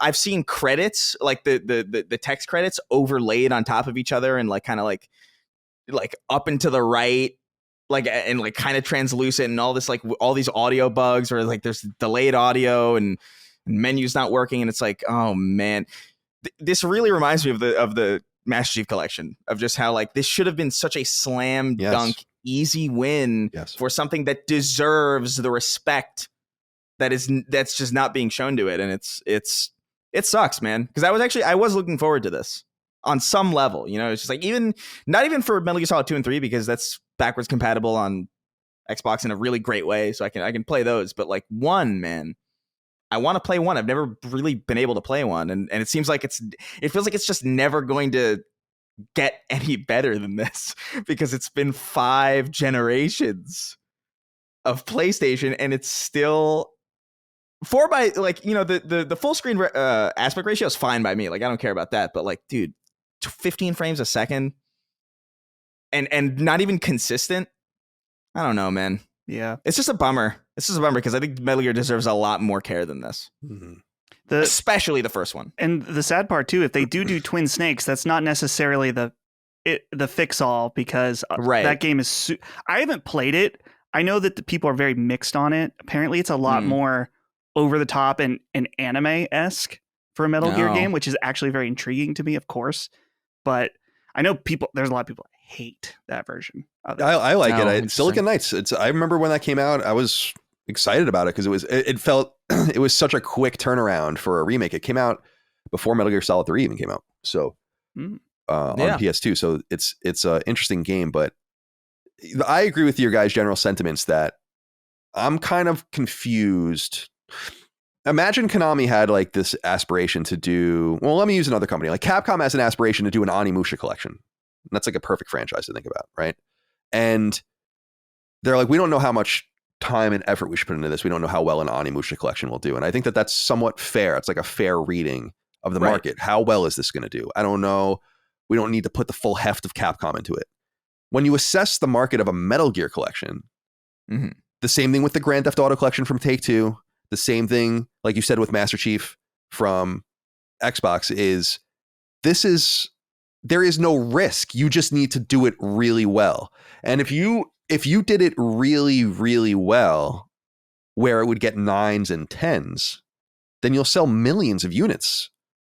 And I think this is what Rockstar kind of missed the boat on with the Grand Theft Auto re-releases, and Take-Two allowed this to kind of get slipped by the goalies. Like, well, this shouldn't have been an AI rush job. Like, you should have a team carefully. You should spend $100 million per game, straight up. Yeah. Like, an enormous amount of money. And just have teams intricately go in and polish and fix and up-res and leave it the way it is, but do it by hand because it's Grand Theft Auto 3. So you'll be fine.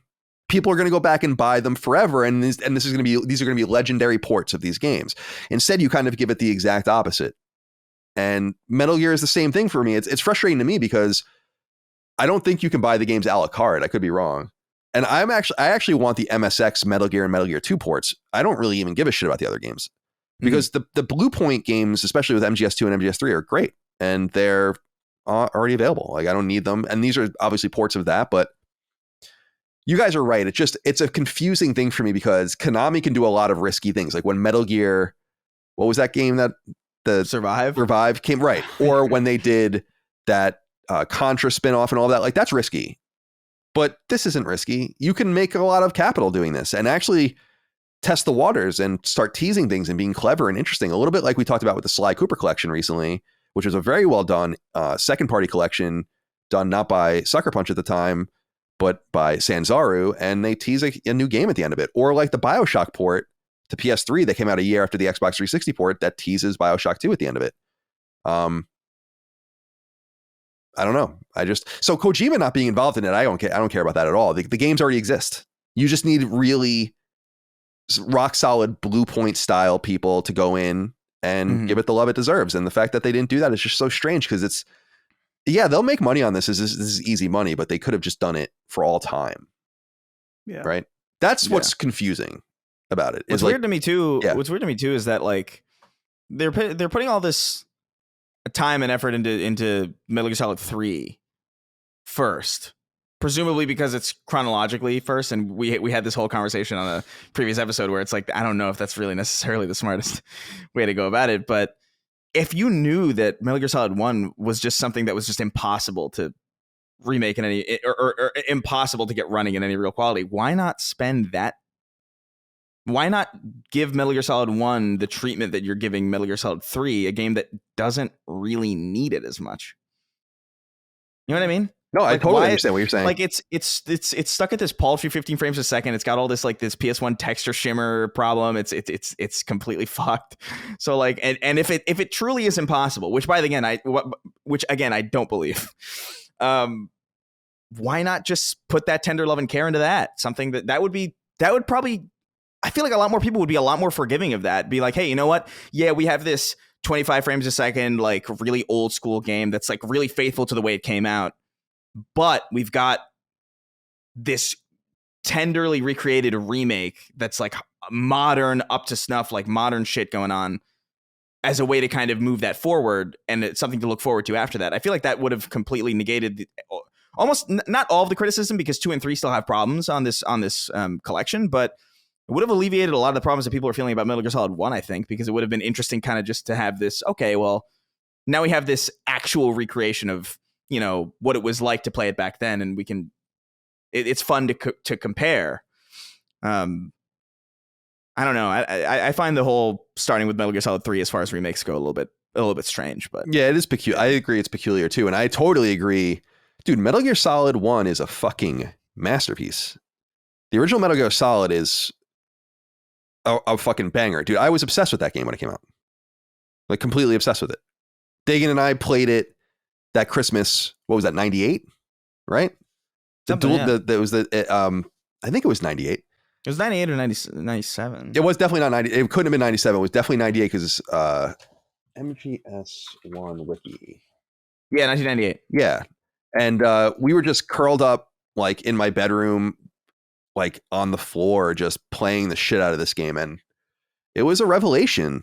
I was in 9th grade, and I think it's still one of the stylistically most interesting games ever. And with one of the greatest cast of villains ever. That's the thing that I would love to see remade. I mean, imagine a game like that in Unreal 5 or something or whatever.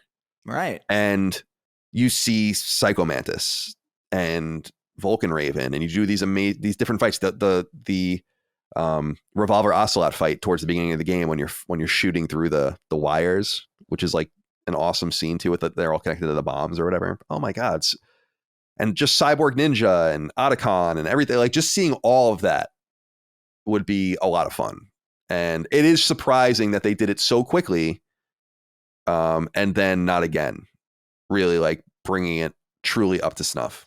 So yeah, I would like to see that too. And I'm not positive Konami is the right steward for this content. Like, people always float like, what if Sony should just buy Konami? And I'm like, I wouldn't want Sony to buy anything from Konami but the IP, just to liberate the IP in the back catalog to a company that will definitely know how to treat it better, I think, and are more interested in it. It's just too bad. I don't think Kojima's lack of involvement in this stuff matters. I think it matters for new Metal Gear games, but I don't think it matters for recreation of old ones. There are companies that are dedicated. Like, what's that studio, Night Dive or whatever, that does like the ports and the recreations, whatever. It's like they're studios that are obsessive about that stuff, and that's cool. So you don't need Kojima for that. That's not the problem. All right, Colin, I just want to save you from a comment. You can buy them a la carte. I just looked. Oh, you can. If you buy the first one, you get Metal Gear and Metal Gear 2 Solid Snake. So you get by Metal Gear Solid, yeah. Which I think they were on Metal Gear Solid, right? Or maybe it was Metal Gear Solid 2. Those games were like buried as unlockables in one of those games. It might have been MGS 2. I don't really remember anymore. It's been a long time.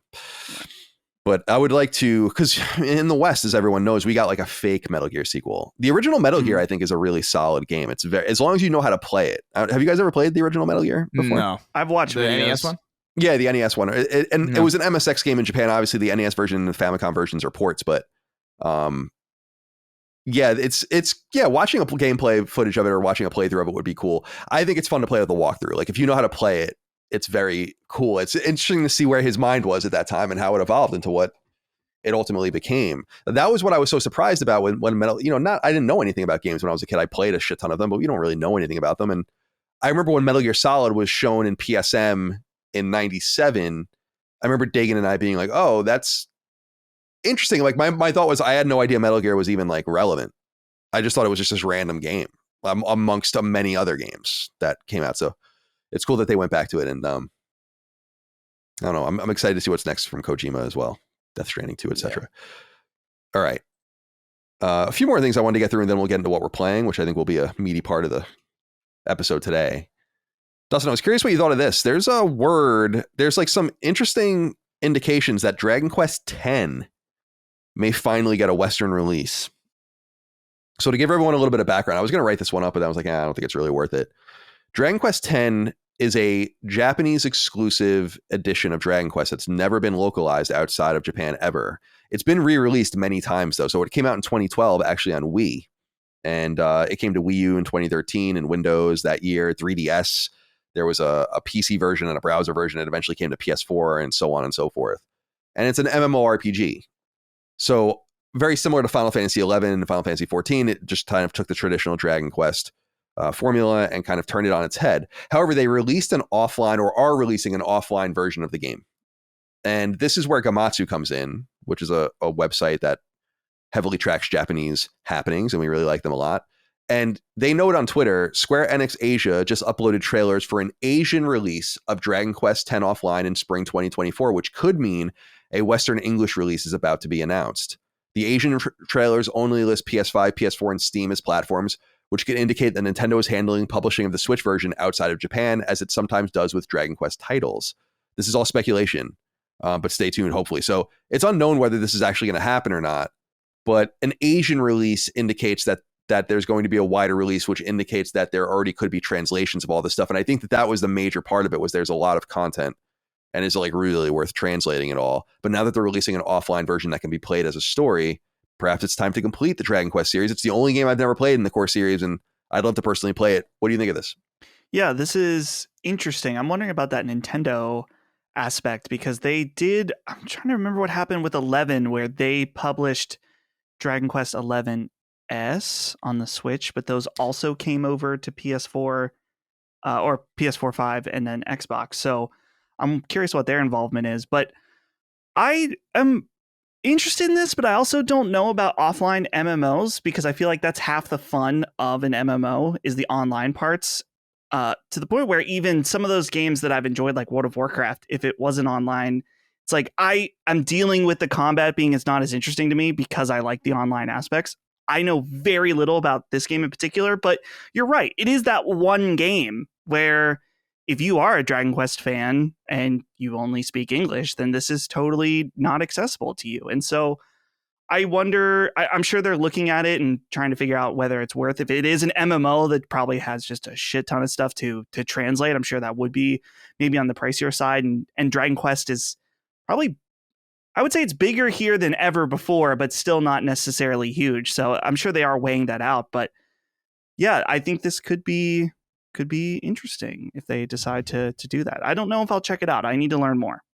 Yeah, I think I will, just for that completionist urge, you know? Yeah. Because it's always been a curiosity to me. I'm curious why they were so Japan focused on this thing. Like, it was very popular in Japan. They kept re-releasing it, new editions of it. It came to pretty much every platform except for Xbox, I guess. It even came to browser.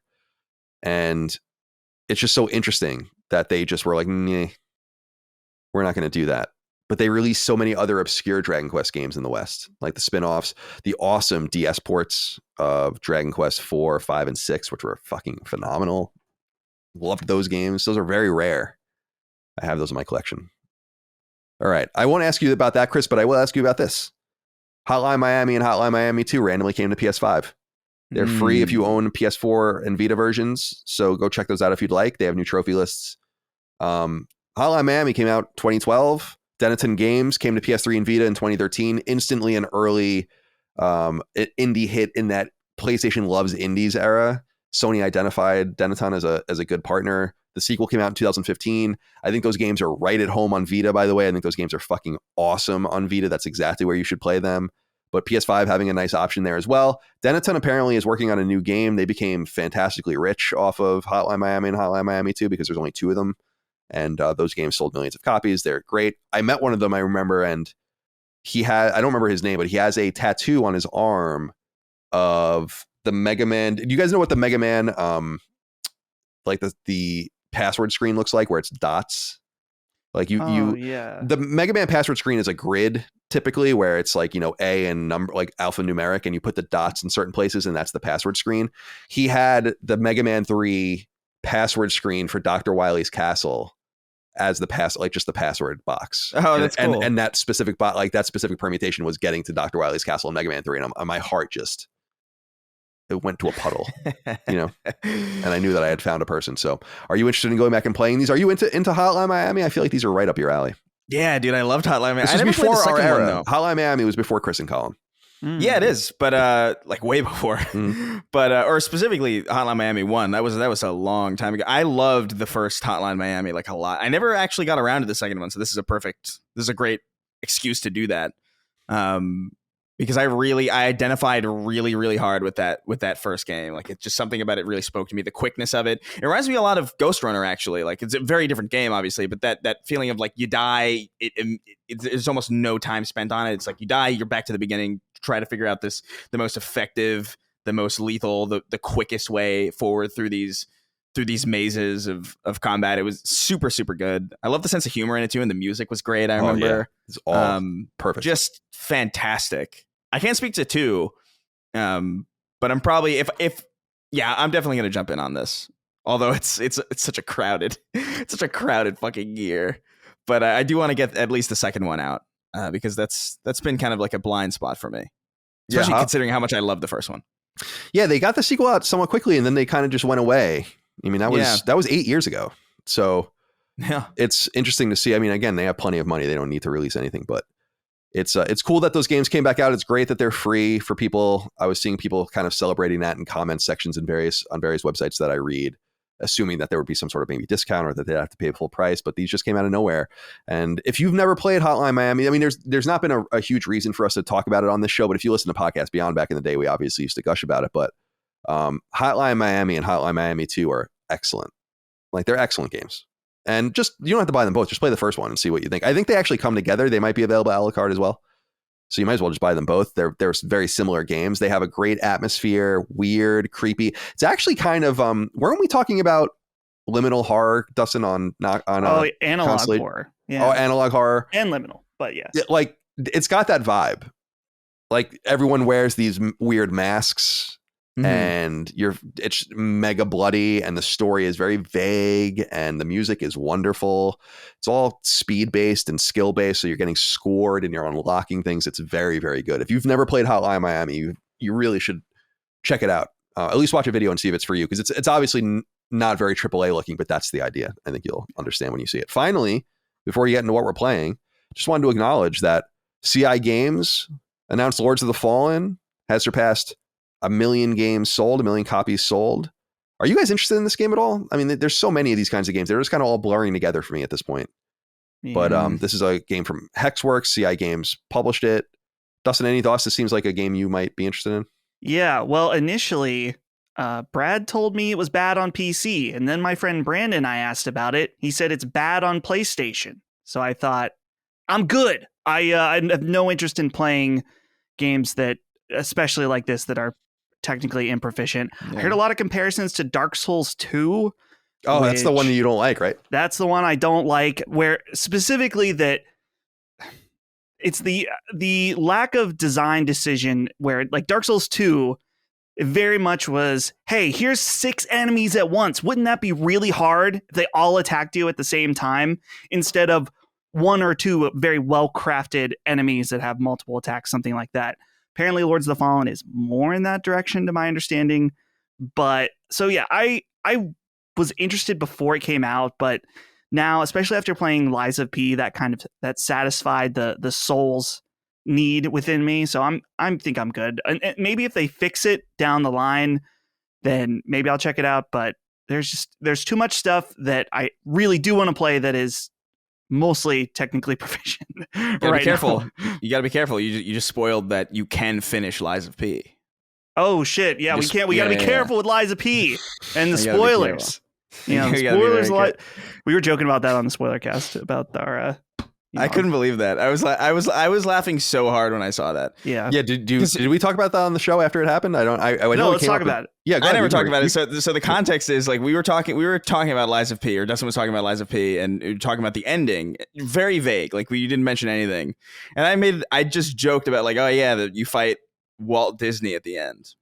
It's just like a offhand. It wasn't even a good joke. It was just an offhand remark, and then I guess at least 3 people were convinced that I had spoiled it. It was 2 to 3. Because one of them might have Dude. been the same person, but I don't know. Right. Yeah. But wasn't there like, you said there was an exit survey, right? Okay, so there was one guy on Facebook who realized that he was confused and was very embarrassed, very apologetic, nice guy. No ill will towards that guy. There was someone who left a comment on YouTube, and then shortly after I saw an exit survey about how we had spoiled the end of Liza P. So I went back, I watched this specific section, and here's what happened. Is Colin goes to look up the ending, if you look up the video version. And the way that it plays out in the pacing of the conversation, that if you're just listening to it, Chris, you make a joke. You're like, you say, oh yeah, it's Walt Disney at the end.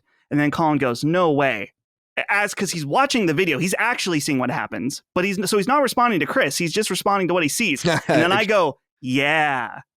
So if you're just listening, but here's the thing, even if you're just listening, do you really believe that what happens? They're like, we got his body from the future. They like de-thaw him, and then it's you fight Walt Disney. I mean, come on. Yeah, it was just so absurd. Like the idea that first of all, the idea that Disney would be like, yeah, you can fight Walt Disney at the end of this Souls-like game.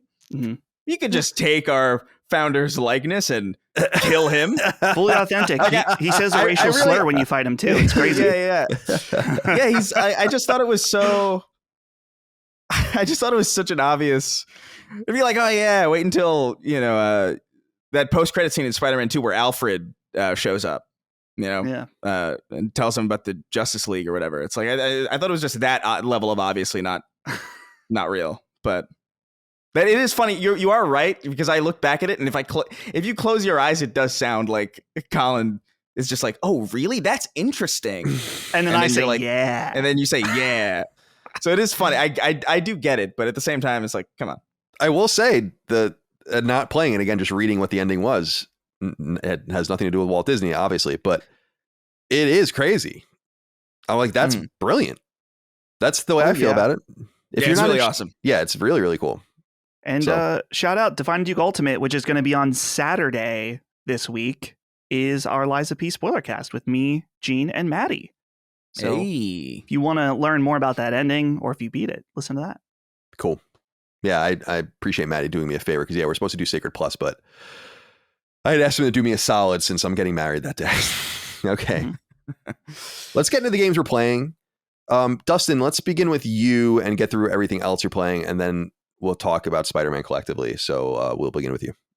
Sure. So yeah, we're all going to talk about Spider-Man, but at the same day, Super Mario Wonder came out, and this game's absolutely delightful. Everything that you're hearing about it, I'm sure, is true. The main thing for me is that I was not into the new Super Mario Bros. Series. Something never felt quite right about how Mario moved. I felt the same way. Very slippery. And then I saw Digital Foundry did a video about Mario Wonder, and apparently it's about his momentum. I love that about platformers, is that you think about them being very simple, go from point A to point B, but the very minutia of the mechanics of how high you jump, how much traction your character has, stuff, all of that adds up.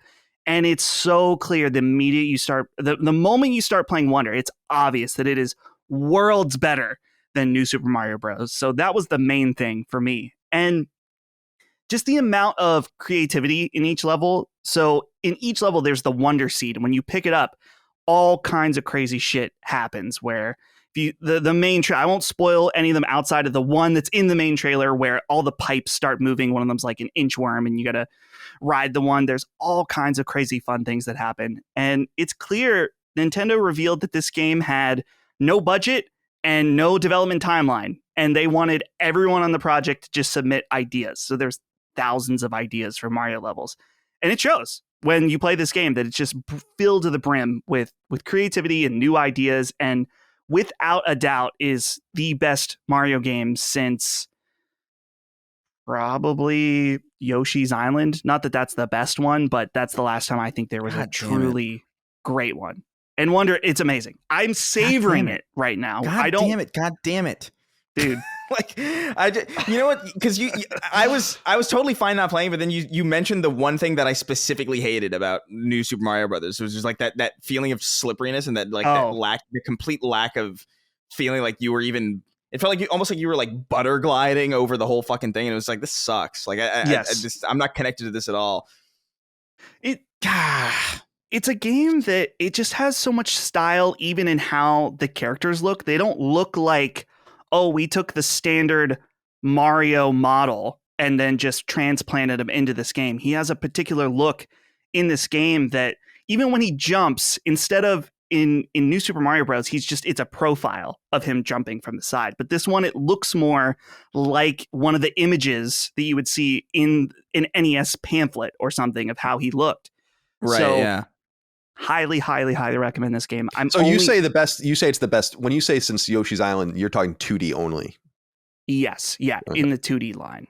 How about in the 3D line? How about overall? I don't want to make any claims, so I beat it.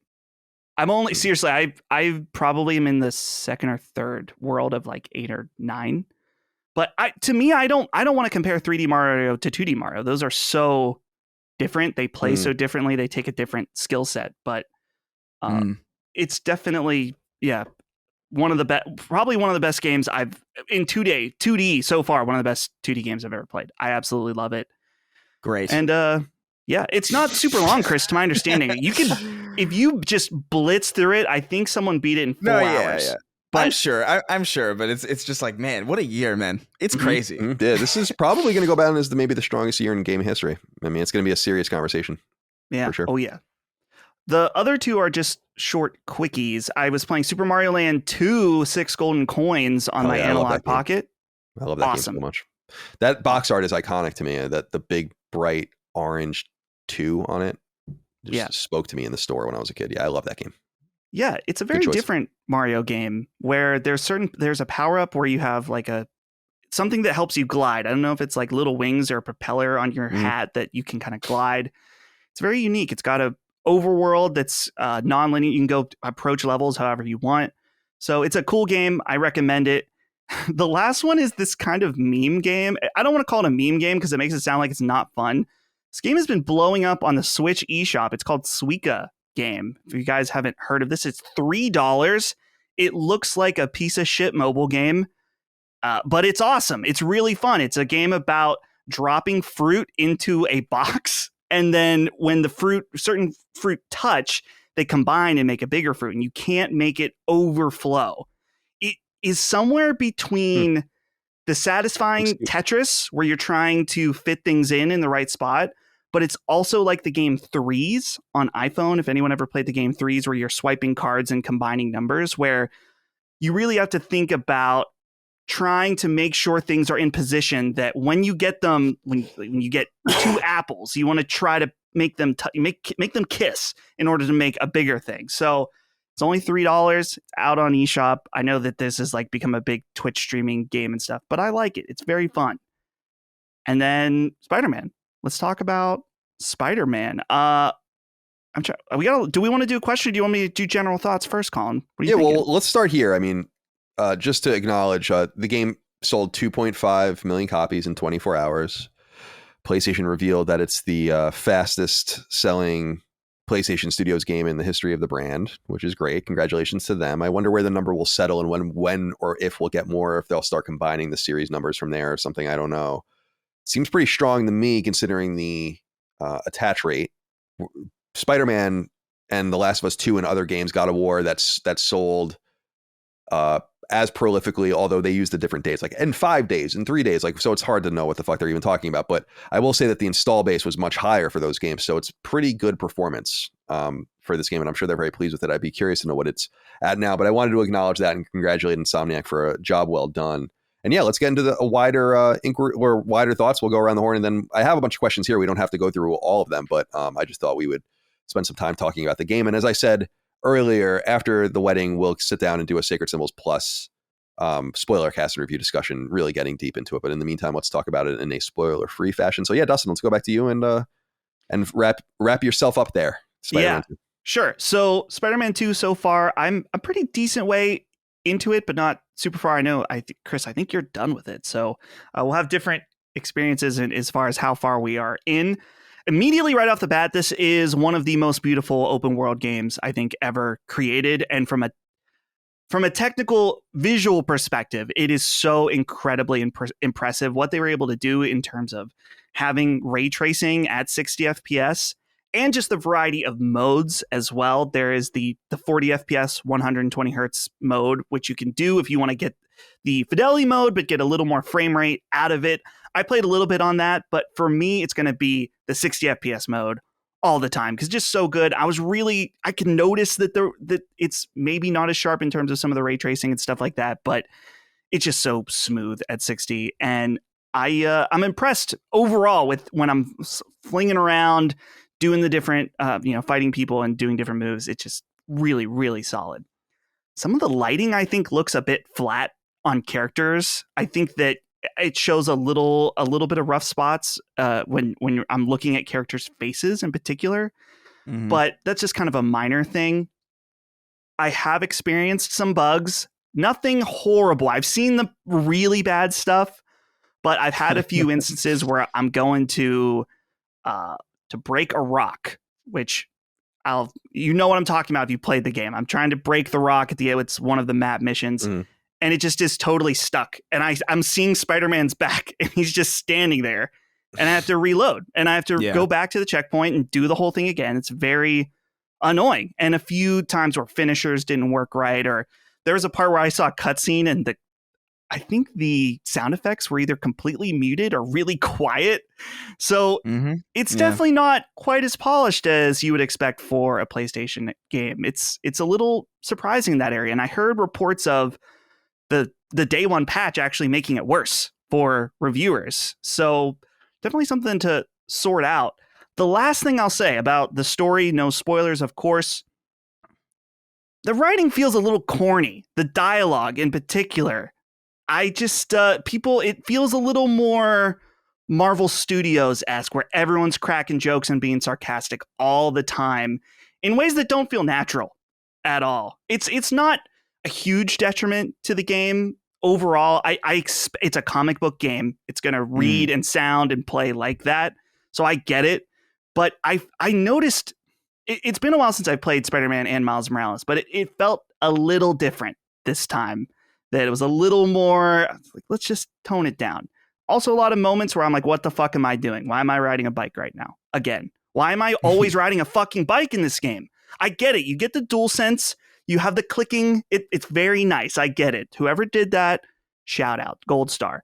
But enough with some of the side activities. There's a little bit much where I'm just walking around or doing something. Yeah.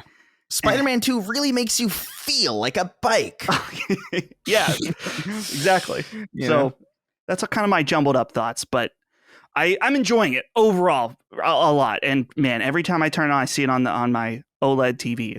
It's shocking seeing the city in particular is just gorgeous. Well, it's interesting because Billy B wrote in, and a lot of people wrote in about this. I just went with Billy because he wrote in first about it. Said, hello, gentlemen. Spider-Man 2 is officially here, and I have to say it's everything I could have hoped for as a Marvel and Spider-Man nerd. However, this game is probably one of the buggiest games I've played this year.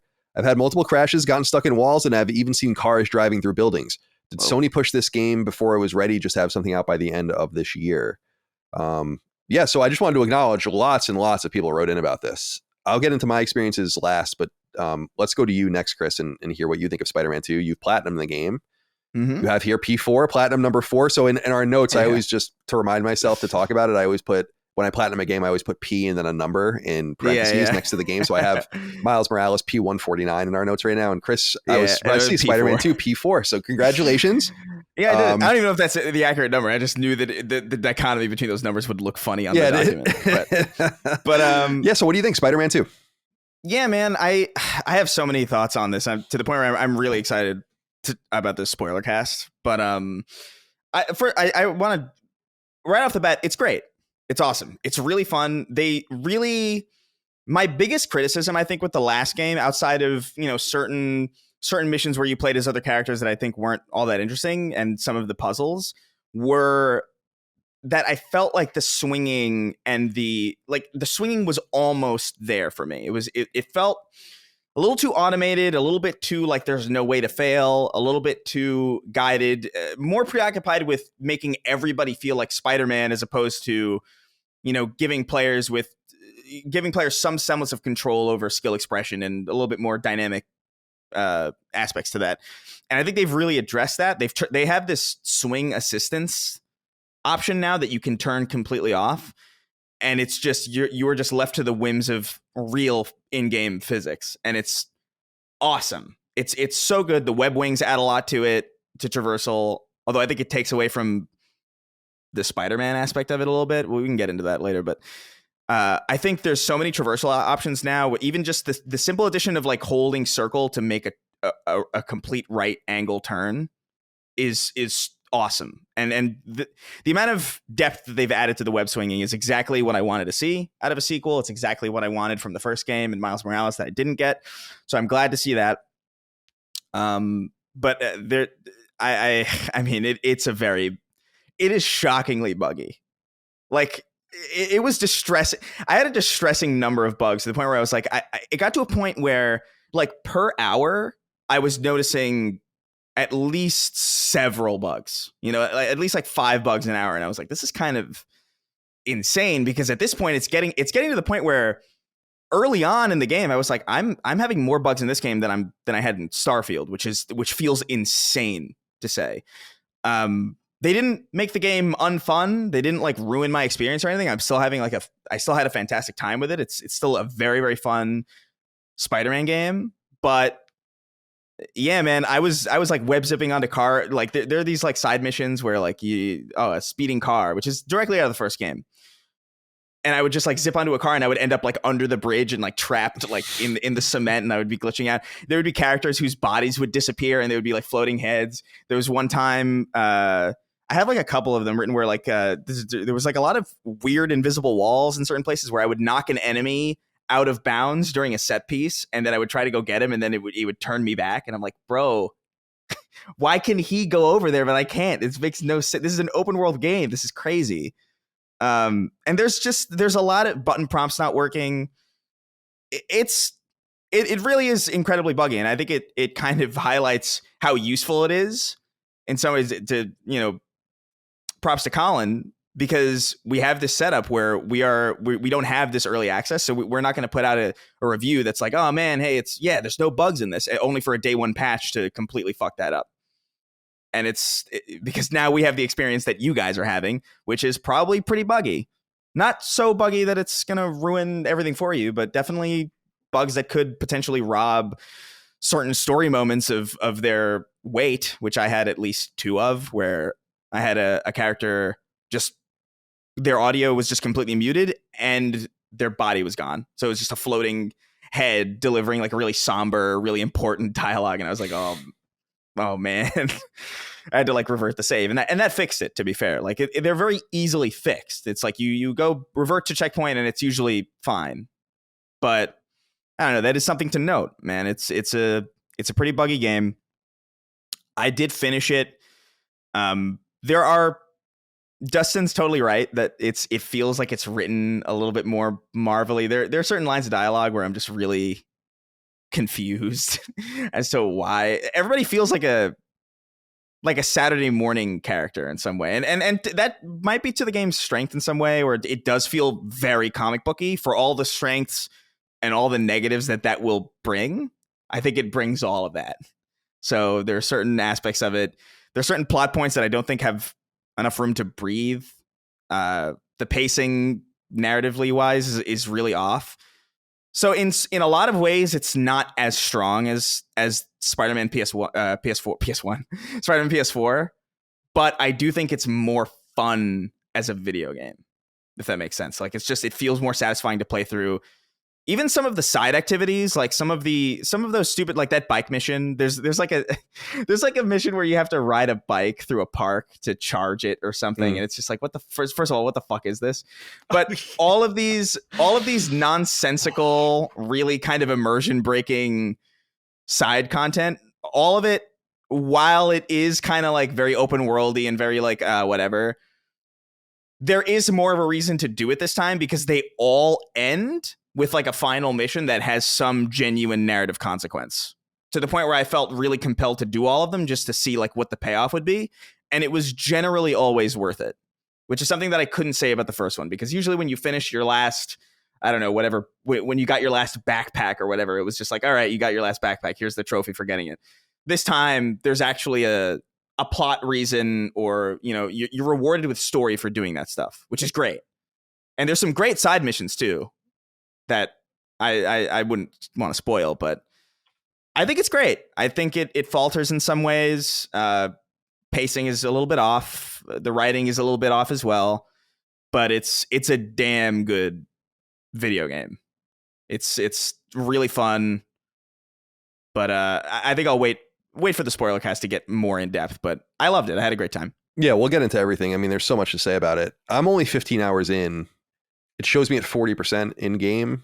I'm trying to just kind of play it organically, just do what I can as I go. I'm not really trying to do anything in particular.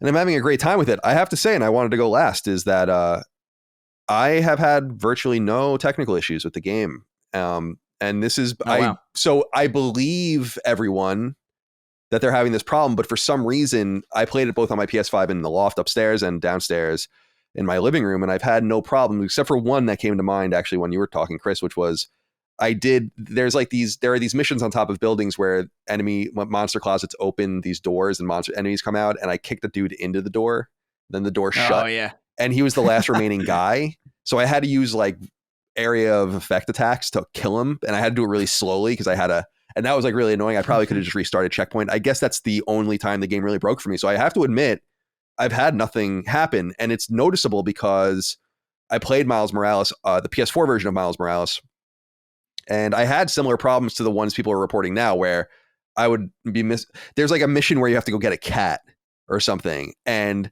the cat just wasn't there. And it's like I had to restart checkpoint, or the button prompts didn't appear and I had to restart checkpoint.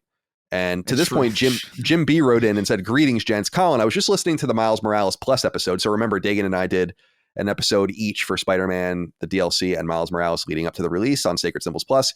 He says, "I know you said you were going to play the PS4 version, and I guess I just assumed that you would play the version on PS5. However, it seems like you actually played on PS4. Just wondering why you wouldn't download the PS4 version on the PS5 and take advantage of the load times and such that are available for that. I have no idea how you got that impression. I played it on PS5, the PS4 version. So I just want to make that clear because I guess someone somehow got that impression. Don't want to think I'm not that crazy. But I did play the PS4 version. Platinumed it. Platinum number 149. Spider-Man 2 should be my 150th, I think. Unless something comes up, maybe Alan Wake 2 or something happens and it intercedes, but I doubt it. So as far as Spider-Man 2 is concerned, yeah, my technical issues have been really non-existent, and it's been interesting. I don't know why or how that is. I don't know if it's like, is it possible that so Dustin, you're playing off of a disc, right? That doesn't matter though. Well, I'm just trying to figure it out. Like, how could this be? Is it because I preloaded it? So I'm wondering, like, did that? No, I think it's somehow. I don't know. You know. I think it's just completely by chance. You know what I mean? Like it's a complicated. It's a big game world, and we probably play things significantly differently between the three of us. Like I'm a lunatic with like I'm trying to go as fast as humanly possible at any given moment. So that's probably going to break a lot of things. There are some times where I was trying to. I remember a really funny moment where I was like there's the roller coaster at Coney Island, the Cyclone, and you can't go in between the open spaces, right? Of like the wood. And I was like trying to break the game. I was like, I wonder if I can like break into this roller coaster somehow. And it didn't work. So I was like, whatever. And then I swang away and then it crashed. So like I wouldn't count that as like because I was trying to break the game, you know what I mean?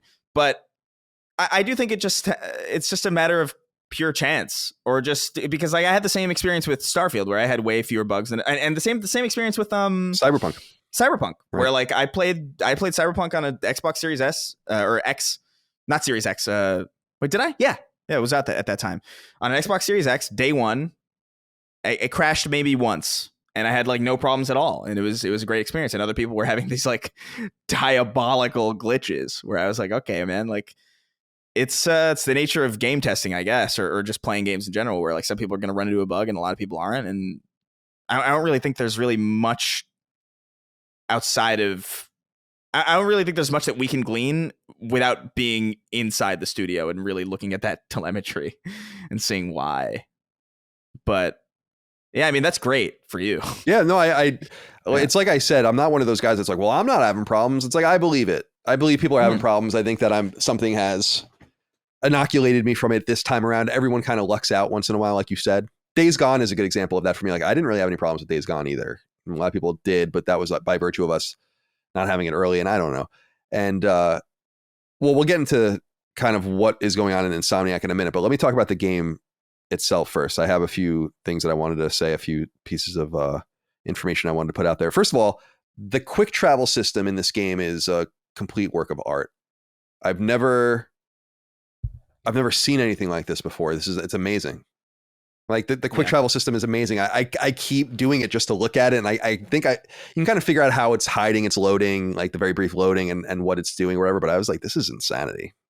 And you have to remember, I'm coming off of playing Miles Morales, the PS4 version, where you have to ride the subway in between places when you go. And it's crazed, like just absolutely monumental. I love it. I love the quick travel in the game. And I love the way it manages quick travel. Instead of having it location by location, quick travel to Miles's house or quick travel to the school or whatever, it's just quick travel to anywhere you want, as long as you've unlocked the ability to do so in that particular part of the city. It's awesome. Love it. Love it. And it just gets you right back into the action. It's the beauty of the PS5. I really love that they leveraged it that way. The menus, I think, and I always love talking about the little things like that. The menus, I think, again, speedy, quick, well laid out, linear, interesting, not reinventing the wheel. Again, just really good UI design in this game and a lot of the little things. I love the organization of the map and the way, so you can tell that designers really sat down and thought, how do we stop people from harvesting all of the collectibles as soon as they're available? Because that's the way it used to go. And that's the way I played Spider-Man and Spider-Man Miles Morales was you do a mission and it'd be like, now you have postcards on the, so it's like, I'm going to go get all the postcards. And that would appear by virtue of you simply having gone to the little towers in each place and bringing them online so you can see the map. And that's very Assassin's Creed or whatever, or Far Cry. And it's cool that they kind of got away from that. And instead it's very, I don't know, like what would be like this, like a Tales game in the maps or something where it literally, or Ys, where like it's tracking literally where you are. And you could just see your little trails through the city as you expose yourself to more and more of it. And I think that's so cool. That's fun. It gives the game a sense of real exploration. And since things only pop up sometimes if you're in one of those territories, it means that it staggers your ability to get all the photographs. It staggers all your abilities to do all the Sandman things or whatever you want to do. And I just think that that's a brilliant level of design. And I'm really impressed by that. Like, I really think that they figured out a way to make the game feel different and read different and run differently. Like, you cannot play it the way you played Spider-Man and Spider-Man Miles Morales. You can't. And I'm sure a lot of people played it the way I do too, because you just like, I'm going to knock all these things off the map. And since I can quick travel anywhere, once I have all these little locations on the map, I can just do it in rapid succession. It's just not possible here. It forces you to kind of be like, I'm going to do this, and now I'm going to do that, and then I'm going to do this, and then I'll do the main quest, and then I'm going to go back and do this. I'm going to wait for this, and so on. And I think it's great from that design philosophy and just that level of design. I think the side activities are okay. I skipped the mini games, like the chemical compound. I'm like, I'm not doing this. Yeah. I think that if anything, they give you so many options that it's probably too many options in some sense. As far as combat is concerned, with like all the L and R1 radials and the different things that go into them. It's cool because it reads different. The UI looks different. It kind of tells you more literally what you can do at any given time. Again, you have to remember, I'm coming right off of the other two Spider-Man games. So it does read very differently from that perspective. And finally, I guess, and we'll leave everything else. We'll go through some of these inquiries from the audience and touch on a few other things, but we'll leave the deep conversation for Sacred Symbols Plus, like we said. But I think the story is really good. It's not always well executed. Like some of it's cumbersome, but is it?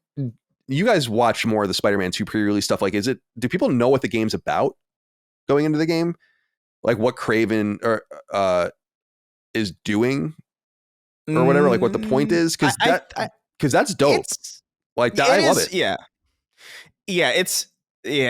I mean, it is very heavily implied in that initial teaser that they showed when I can't remember if it was at a showcase or if it was at a state of play where they were like, oh, one more thing or whatever, and it was the woods, and everybody was like, is this Spider-Man 2? Like what, or like, what is this? Like, it's just, so it's kind of set up in that, and I do think it's cool. It is really, it's a great setup for a story. There's a lot of, I really can't wait for the spoiler cast because there's so much I want to say about it, but it's a lot of really cool concepts that are executed fairly well, but then there are other things that I'm like, oh man, like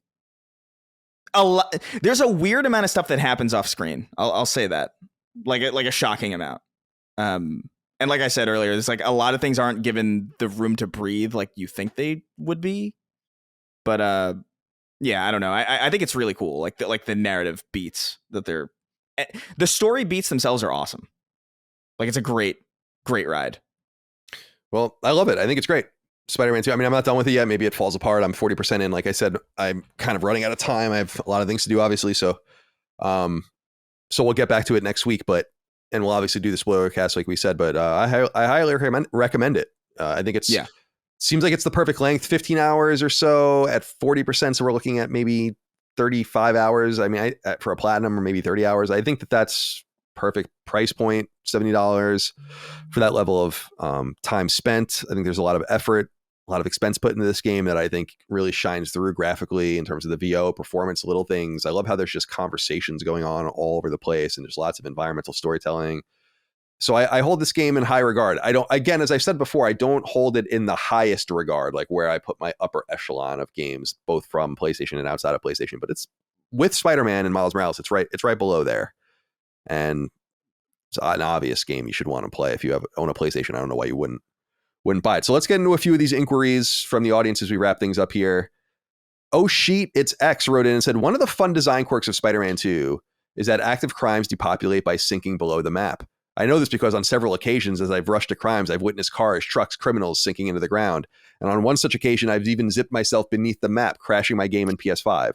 While it's interesting to see how the sausage is made, I'm growing more concerned that Insomniac, whom I love as a studio, is releasing games much too quickly to properly polish their games anymore. I'm not sure, however, if this problem is that Insomniac is rushing their games out or the lack of ability of other first-party studios to release seemingly anything, forcing Insomniac to put out games that are only 95% finished. Is the lack of polish on their games a result of rushing, avoiding crunch, or even the work from anywhere structure? Or is the problem that Insomniac is overcompensating for the lack of production of the other studios in Sony's first-party family? I'm not entirely convinced that there's something wrong with this game. There's obviously massive bugs, but it seems like it was broken by the patch. Because the one kind of, you have this like anthropological like look back at the way the industry was at the moment Spider-Man 2 reviews came out. And this wasn't part of the conversation. So you either have to assume people were lying or it wasn't happening. And if that's the case, the gold version of the game was actually in better shape, as you noted, Chris, and the patch was released too rapidly without fully checking in, and it seems to have broken things. I wonder if maybe they've been doing a level of hot fixing or something that is allowing me to circumvent problems too. I don't know, but I don't know that I would categorize this. This seems, I guess what I'm saying is that the game seemed fine and then they fucked it up. Right. And so I don't know that you can really read very much into what has happened here. Insomniac clearly is working at a very high level. This is now 3 games on the PlayStation 5, but you have to remember there's 2 teams, one North Carolina, one in California, lots of external work and so on and so forth. And you want to say like you doubt you hear from them again, but then somehow Wolverine is coming out in maybe the next 2 years. So I don't know what the fuck is going on over there, but I wouldn't read too much into this personally. I'm not trying to protect Insomniac or glean my own lack of problems into the larger issue. I just think that we have that encased in ember like release of reviews that didn't bring this problem up. And you would think that they would be happy to lampoon the game if it was broken. So I don't know if maybe I'm just giving people too much credit, but that's where I stand on that. Does that make sense to you guys? Yeah. Well, he brings it up like their last game, like, oh, we really need to be worried about Insomniac now overall, as if Ratchet and Clank was super solid at launch. If I remember correctly, like this seems to be a bit out of the ordinary unless there's something I'm deeply forgetting. No, there was But- nothing wrong with Ratchet as far as I remember either. No. Yeah, so yeah, it's disappointing, but I think the important thing is seeing how they're able to fix it now. And it's like I think both you and Chris said that the game, while it's lacking some polish and people are getting different experiences, which is not good. You know, some people more bugs. I feel like I'm kind of in the middle between Colin and Chris in terms of how many bugs I've experienced, but making sure that they go and fix that now. But I'm not deeply concerned for them or anything like that. By the way, the funniest bug I saw was the cube Spider-Man. Oh, the one Maddie posted. It's hysterical. Yeah. Yeah. It's excellent. Love it. Had me laughing. All right. Dennis Johnson wrote in and said, Chris, did you know that you can change the swinging assistant in Spider-Man 2? The default setting is 10, but with the slider, you can go all the way down to 0. For me, it's been a fun extra challenge having to take my height and direction into consideration when traversing the city. It's been a while since I played the original Spider-Man 2, so I'm not sure how well it compares, but I think it was a great addition nonetheless. As always, thanks for all that you do. So did you mess around with this at all, Chris? Yeah, I did. It was like one of the first things I did. I tend to go through the settings really in depth before I start anything, just to see like what's there and what I can change. And yeah, dude, it's super cool. Like, it's really hard. Like, you don't truly understand how much the game is pushing you along and how much the game is doing for you until you put that slider all the way down to 0, because you're hitting the ground.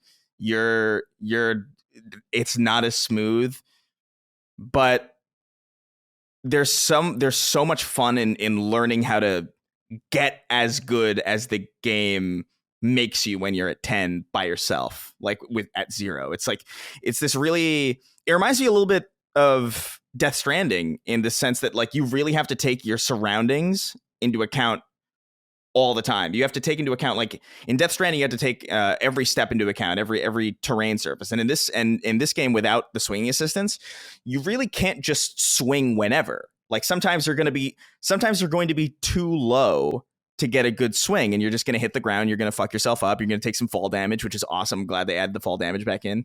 It's led to some hilarious, because there's a move now where you can do loops now. Oh, I love that. Which is great. There was something that was like super missing from the last one, or the last few, where I was like, where's my loops, man? And the slingshots as well are like a great addition. I like all of this stuff that was in Spider-Man 2 that is now here, that is now like made really extra fun due to the lack of swing assistance. It really works super well, and it really keeps you engaged constantly in a way that, I mean, not that the game at 10 isn't constantly engaging. It is still fun to kind of get into a rhythm, but really taking into account like, oh man, I'm too low to swing, but I can point launch to that light post, and then get a jolt, and then do that L1 jump so I can get higher, and then swing higher up, and then, do a loop, and then instead of letting go at this part in the loop, I'll let go at the height, so that way I can get even higher. And it's a really satisfying traversal system, especially with the web wings that just add a lot of versatility to it, especially when you're in Queens and Central Park and some of these places that don't have a lot of places to swing from. There was something to be said about like how powerful the web wings are, to the point where like it does kind of get to a point where it's like, oh, this is the most effective way to move around. And it kind of begins to feel less like a Spider-Man experience in some way. Not a big fan of that, but like if you're really disciplined with it and you're like, okay, I'm going to use it sparingly, and I'm going to use it in combination with web zipping and web swinging and point launches and loop-de-loops and right angle turns and all this stuff.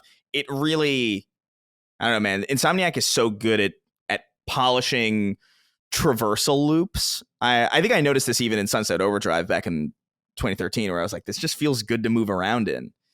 And Insomniac is really good at that. And I think, without a doubt, for as many problems as Spider-Man 2 has, I have some narrative quirks. I have some pacing quirks. There's obviously bugs. Some writing is weird. But like, man, this is easily the best Spider-Man traversal that exists. And I don't say that lightly. I say that as somebody who's a big fan of Web of Shadows traversal system. I say that as a really big purist when it comes to the Spider-Man 2 purely physics-based system. This is peak shit right here when it comes to traversal. It's just awesome. David Rivera wrote in, said, hello, CDC. This is mainly for Chris, but anyone can comment. What are your thoughts on Insomniac putting the Cuban flag instead of the Puerto Rican flag in Spider-Man 2? I think this is a big deal, but looking at the comments on social media, I am disappointed in how people are downplaying this. It is easy to downplay when it's not your country. Imagine that in Guacamelee, someone made the mistake of putting the Italian flag just because it looks similar to the Mexican flag. It is also a shame that this happens in a game that tries to be very inclusive with the representation of its characters. It seems disingenuous when you can't even get the correct flag of the country on one of your protagonists. I personally think that there's two sides to this where I do think it's vastly being overstated. It's like it's not the end of the world. There's so many people that work on these games and someone just made a mistake. But it is true that slipped by the goalie. Like, how did that get by everybody? It is strange. So I understand how an artist put that in there, totally. But I don't understand how it just slipped through every layer in a game that does do a nice job. I think even it gets a little fucking crazy actually with its like pandering, in my opinion, in some ways. But it's so much that it almost feels like it's baiting you to say something about it, right? Like, some of it feels that like way. It's like, all right, guys, like you want me to say something about it, but so I don't know. You're Puerto Rican, so talk to me about how you feel about it. Yeah, so when I first saw it, I immediately laughed because I just thought it was hilarious that managed.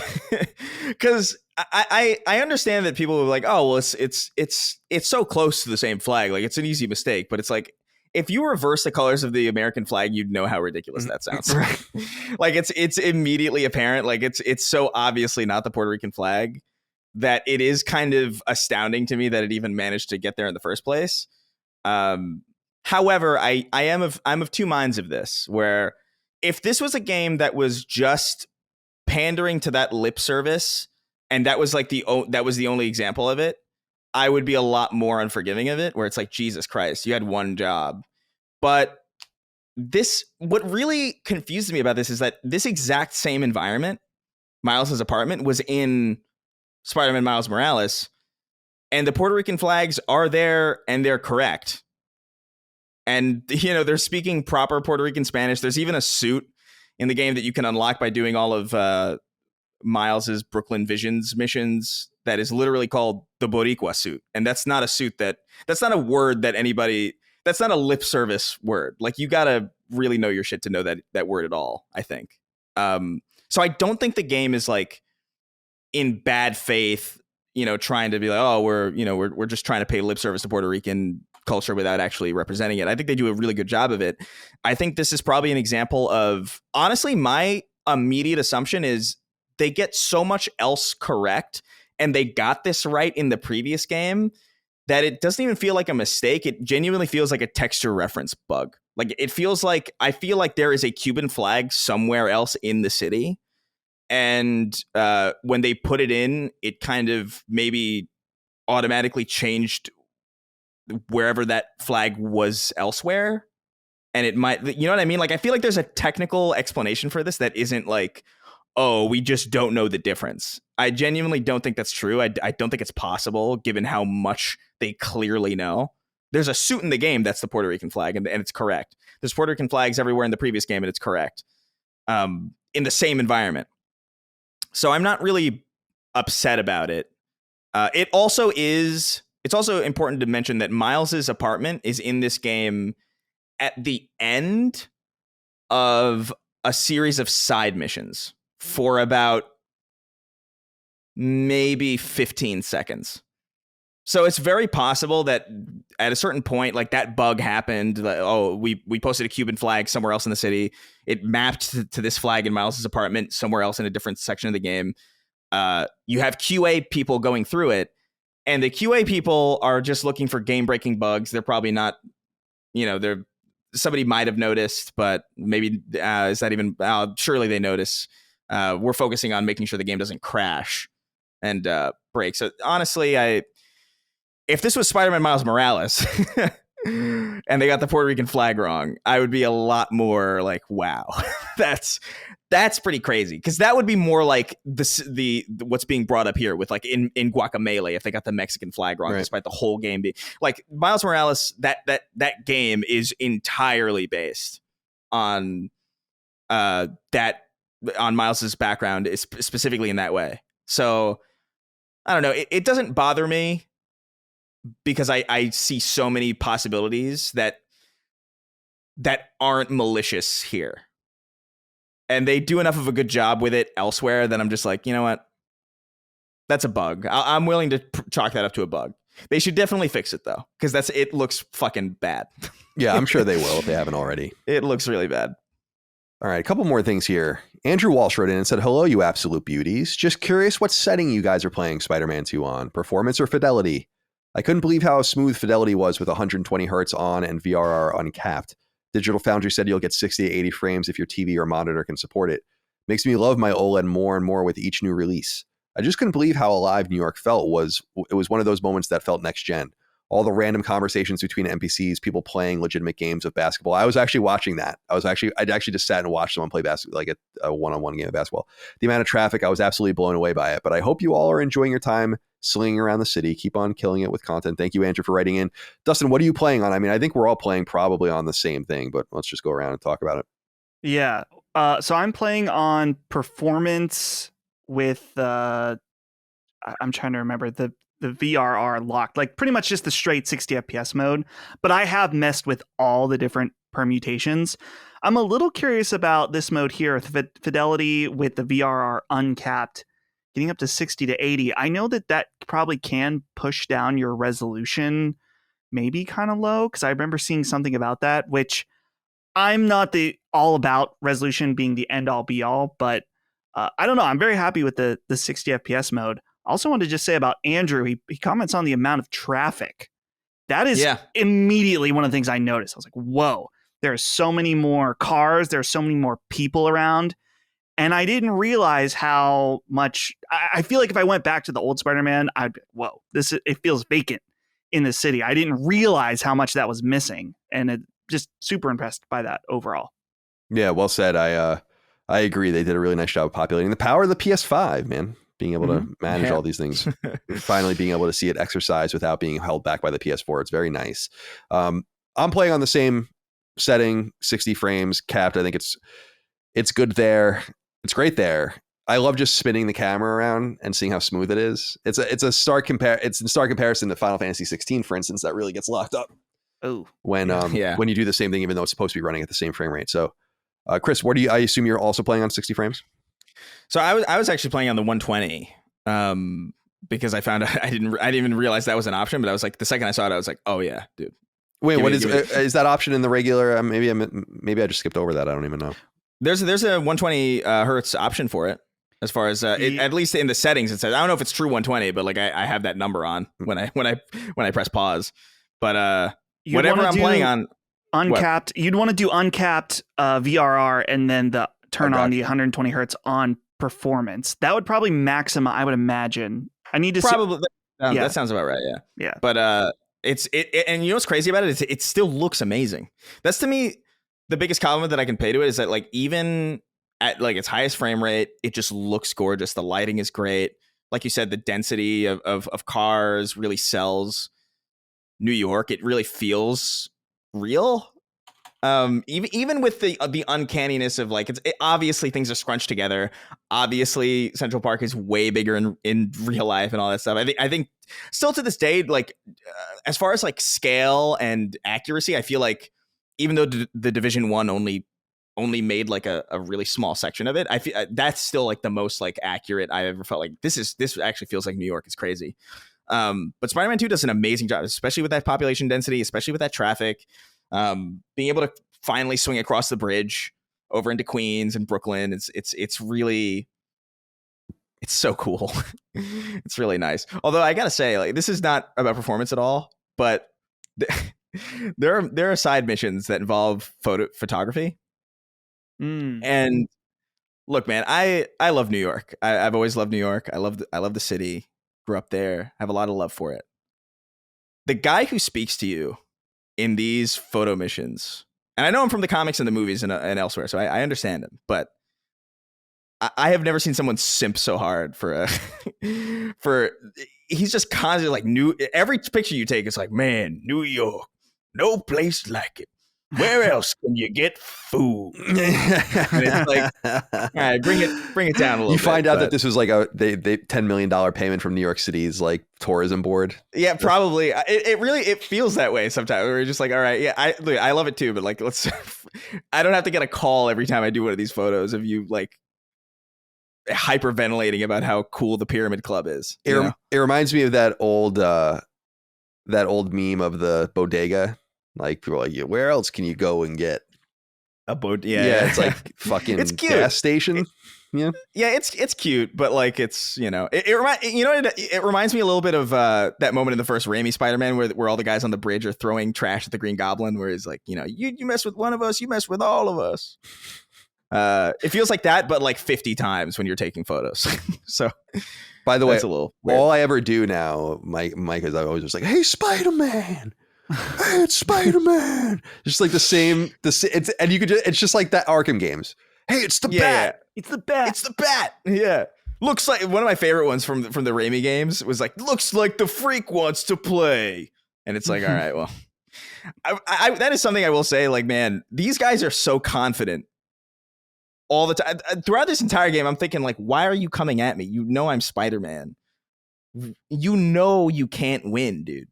Like, why are these thugs so convinced that they have a chance? Even after I've slammed their friends' like necks into the pavement at like Mach 10 many times. They got no sense of self-preservation at all, these people. But no, Mike had noted that over and over again. Like, there's a move when you're on a bar and you pull the guy up and you just swing him around and just bash his face into the bar.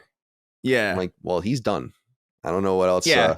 But and then there's a scene where Spider-Man in canon is like, nah, killing's not my thing. Yeah. Like, I don't kill. We don't kill you people.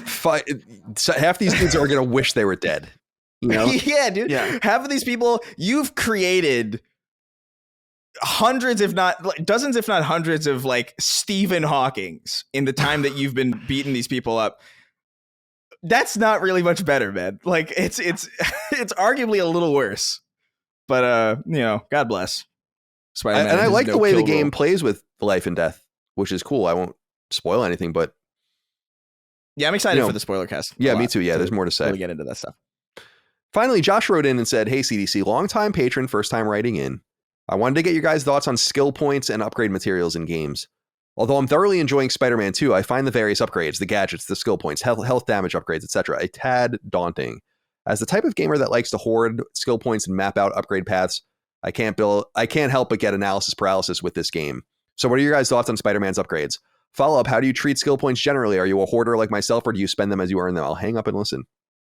To me, the essential question is there a finite amount of upgrade points? So like Dying Light 2 is a good example where you can only do so many upgrades in the game. You have to play New Game Plus to get all the upgrades. And there are a lot of games that do that. But I like to know that information before I go into a game. Like, I'm willing to spoil fundamental aspects of the design of a game. I don't care. I don't think it means anything to me. It's to know. And I went into Spider-Man 2 knowing the answer, which I don't think is a spoiler, which is that there's enough currency to do everything you want. As long as you do everything in the game, you'll be able to do whatever you want. And knowing that means that I have no paralysis because I'd feel the same way, especially with the suits, which is why I looked it up, because there are so many suits you can buy, but I don't really want any of them anyway. But I want to get the trophy. So it's like, should I buy them? And it's like, well, you can have it all, so don't worry about it. In games where it's more limited or I don't know the answer, I'm much more loath to spend them. And then, of course, we've lamented before the games where the upgrade trees are so stupid that you don't really even care, which I kind of am in that space a little bit with some of the Spider-Man stuff in this game. There's so many upgrades. You have their combined upgrades, Miles's upgrades and Peter's upgrades. And I'm kind of swinging through, pardon the pun, each of them. And it's just like, all right, whatever the next one is, let's just get these skill points spent. Since I know I'm going to be able to get them all, it doesn't really matter. So that's where I am. Dustin, where are you on this question? Yeah, it's not like Spider-Man 2 is a game where it's like, hey, what's your build in Spider-Man 2? You know, where you have the he mentions mapping it out. I get that. You do. When I go to upgrade, I am comparison shopping and deciding, but knowing it's very generous, and when it lets you upgrade regularly. So it's not a big deal if you may be like, I didn't like that as much as I thought I would. But ultimately, like you said, Colin, you're going to get, if you keep playing, you're going to get all the stuff you want. Yeah, I agree. So I personally I don't think you should worry about that with this personally. Chris, where are you on this? Yeah, I don't know. I don't have analysis paralysis with this game at all. It just feels it's such a. I mean, I platinumed it for a reason. It's just such an approachable game in a lot of ways, where like none of it really feels that overwhelming. And the things that do feel overwhelming, like the only thing that felt overwhelming early on was like the spider bots, because I was like, oh man, I know they have this pulse or whatever, so it's easy to see them, but you have to get close to them to see them. So like I was thinking like, oh man, it's going to be annoying scouring. But then there's an upgrade that lets you see them on your minimap. So like I was like, oh well, that solves that entirely. Totally.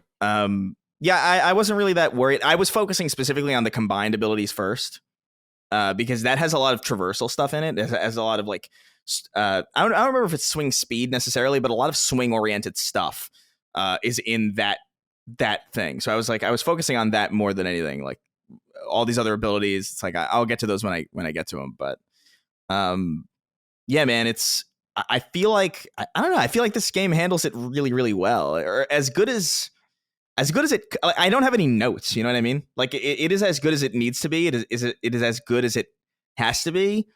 It's not. I'm not going to be looking at Spider-Man and being like, guys, this is the best skill tree that I've ever seen. They should do a GDC conference all about this skill tree. No, but it's not bad at all. It serves the game well. Like you said, you have more than enough currency to do whatever you want with it. So yeah, I mean, there's no analysis paralysis for me at all. And I think of the games that offer these types of things, I feel like Spider-Man, and this extends to Spider-Man PS4 as well, and Miles Morales, I feel like these are just really, really approachable games to the point where if this gives you analysis paralysis, I can't even imagine what else you'd be playing that doesn't. It's well said. Yeah. I wonder too if like maybe like designers and developers should maybe just make it more obvious like what the stakes of the currency are, especially in situations like this where Spider-Man 2 will have a new game plus, we know, but it doesn't have it yet. So like there's no obvious way to like satisfy everyone.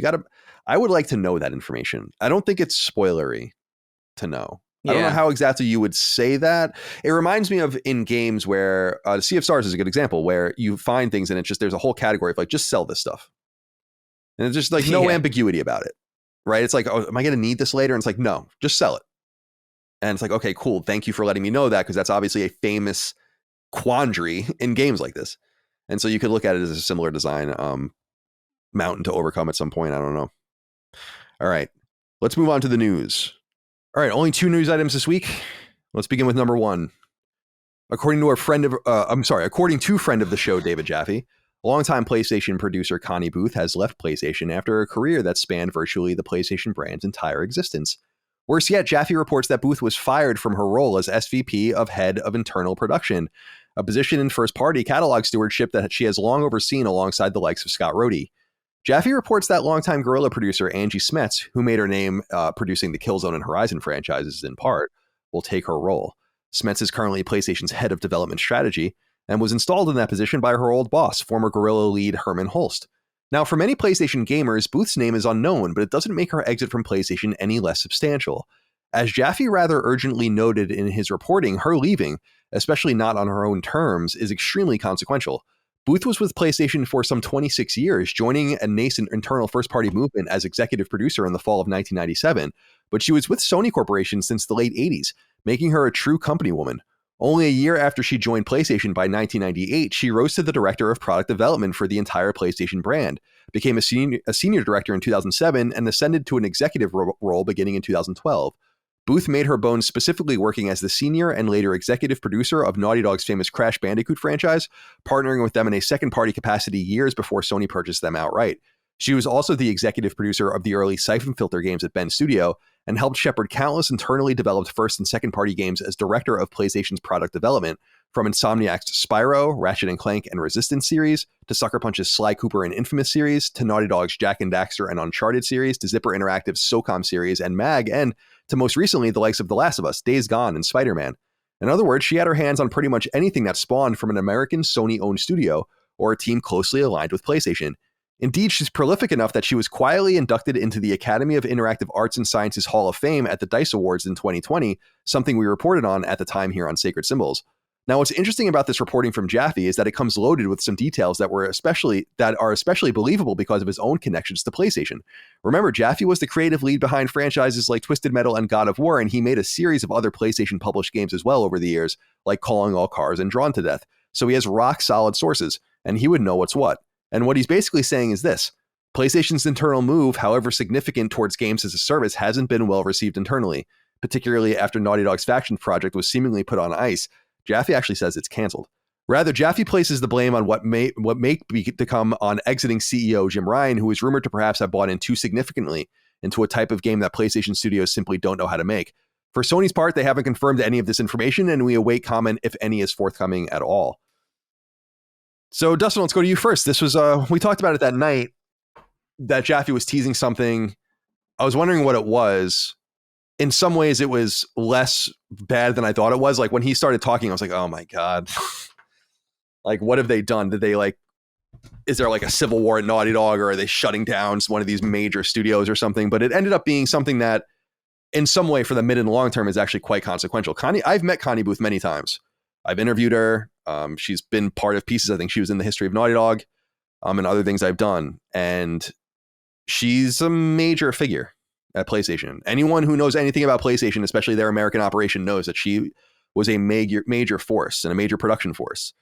And she comes from a business and administrative background. That's what she went to school for and everything. So she wasn't naturally, let's say, like a game designer. She was a producer. And she became to know and understand PlayStation and really helped shepherd it and make it into what it was, alongside the likes of Shuhei and Scott Rhodey and a lot of other figures. So her leaving, especially not on her own terms, is very strange to hear. And we only have the conjecture to work on, but I work on this conjecture as being true because it comes from Jaffe. And I don't think Jaffe would make these things up. And I think I know who Jaffe knows. It makes sense that he would understand what was happening there before anyone else. So what do you think? Yeah, this is part of what we were talking about with Jim Ryan's exit and seeing what the long-term consequences are. And I wonder, again, this is all speculation just based on what we know from this, but the timing of this is interesting, where we have a period where Jim Ryan is on his way out, not out quite yet, but you have to imagine that there's probably, or at least the potential of things shifting around. And so maybe some things didn't turn out quite right. Her just leaving on her own would be concerning, but the fact that she was specifically let go, fired, that's even more concerning. And this is where we, think about the long term of PlayStation, where it's like, we know they're invested in games as a service and we're okay with that. But if we believe Jaffe's reporting to be true based on who he knows, that it maybe has caused more of an internal strife than we have realized, particularly this part about factions, which he says, maybe canceled. That imagine the morale where it's like, hey, you told us to make these games and now you're just canceling one from the best studio because it's not sticky enough. Fuck you. We wanted to make the games we wanted. You forced us to make something we didn't want to make, and now you're being choosy about it. I can understand that causing a lot of internal conflict, and with stuff like this, you got to wonder with Hiroki Totoki, Hiroki Totoki Literature Club, what he's going to be walking into, and what will he continue down the path of Ryan, as we'll call it, with continuing to double down on games of service, or will he see this as a bad path and try to, if it ends up being bad, course correct. We are still in a situation where we don't know.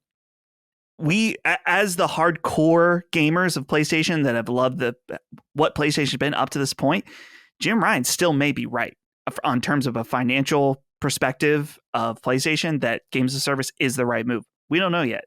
So it'll be up to him to decide what the future is. Well, it's about connecting these dots. Like, I don't know, you got to go all the way back to, what was it? Was it 2019 or was it 2020 when Naughty Dog severed The Last of Us Part 2 from its online functionality and announced that they were going to do them separately? You have to wonder, was that something you wanted to do to begin with? Is that, now this is all this is all hypothetical. It's like, was that Connie Booth? Because you can imagine, like, what was that Connie Booth's decision? Because if so, and then that game went down that road, and then they just ate $150 million or whatever on it. And I'm just throwing numbers out there, but you have to imagine. I mean, yeah. A Naughty Dog multiplayer game is going to cost. That's probably actually quite generous as far as how much it actually probably cost them. It probably cost them even more than that. And they're going to have to write that down.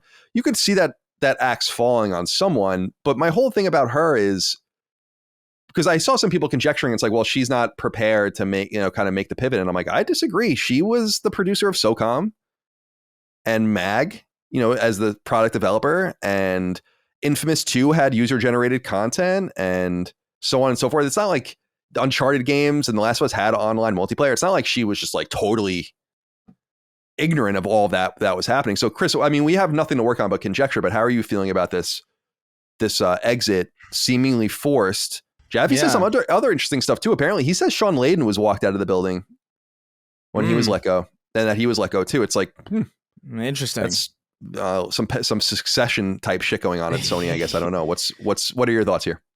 I don't know, man. It's first of all, I mean, it's sad to see somebody with such a storied history and such a deep connection to all of these really, really important aspects of PlayStation's IP and their recognizability leave, especially not of her own accord. I mean, like Dustin said, it would still be bad if she left, if she chose to leave, because that would be like a sign of a distressing shift, but even more distressing that she was let go in this way. I don't know, man. I'm looking at this and I'm wondering what the morale must be like internally at these studios, given this pivot that we all know is coming with live service. We all know it's probably it could be the right decision, but you have to imagine that they're probably thinking like, man, okay, so we make these big single player games, right? Because we can, and this is what we like to do, and this is what differentiates us. Now we're making this big pivot to something that we don't really understand that well, because multiplayer is different from live service. I will say that there is a distinct difference. I don't think it's necessarily leaps and bounds in a different stratosphere, but they're definitely from the same lineage, but they're very different beasts and require a lot of different skills. So even if a development team like Naughty Dog was capable of delivering something like, Uncharted 2 multiplayer, that's still very different from like a thriving live service that is meant to keep people engaged over a long period of time. You have to imagine that being in a position where they're forced to make this kind of thing, and it kind of feels that way, given that what they chose to make was not good enough. It was not sticky enough, which indicates that even if they did want to make a Last of Us multiplayer game, that they wanted to make a strictly multiplayer game, and then it didn't adhere to this new vision that PlayStation is seemingly kind of really committing to. You have to imagine that the morale over there at these studios is like, well, fuck, like we're at PlayStation to make these great single player experiences, right? And this gives us the opportunity to do that, but if we're just going to go into live service, why be here at all? Why limit ourselves to this?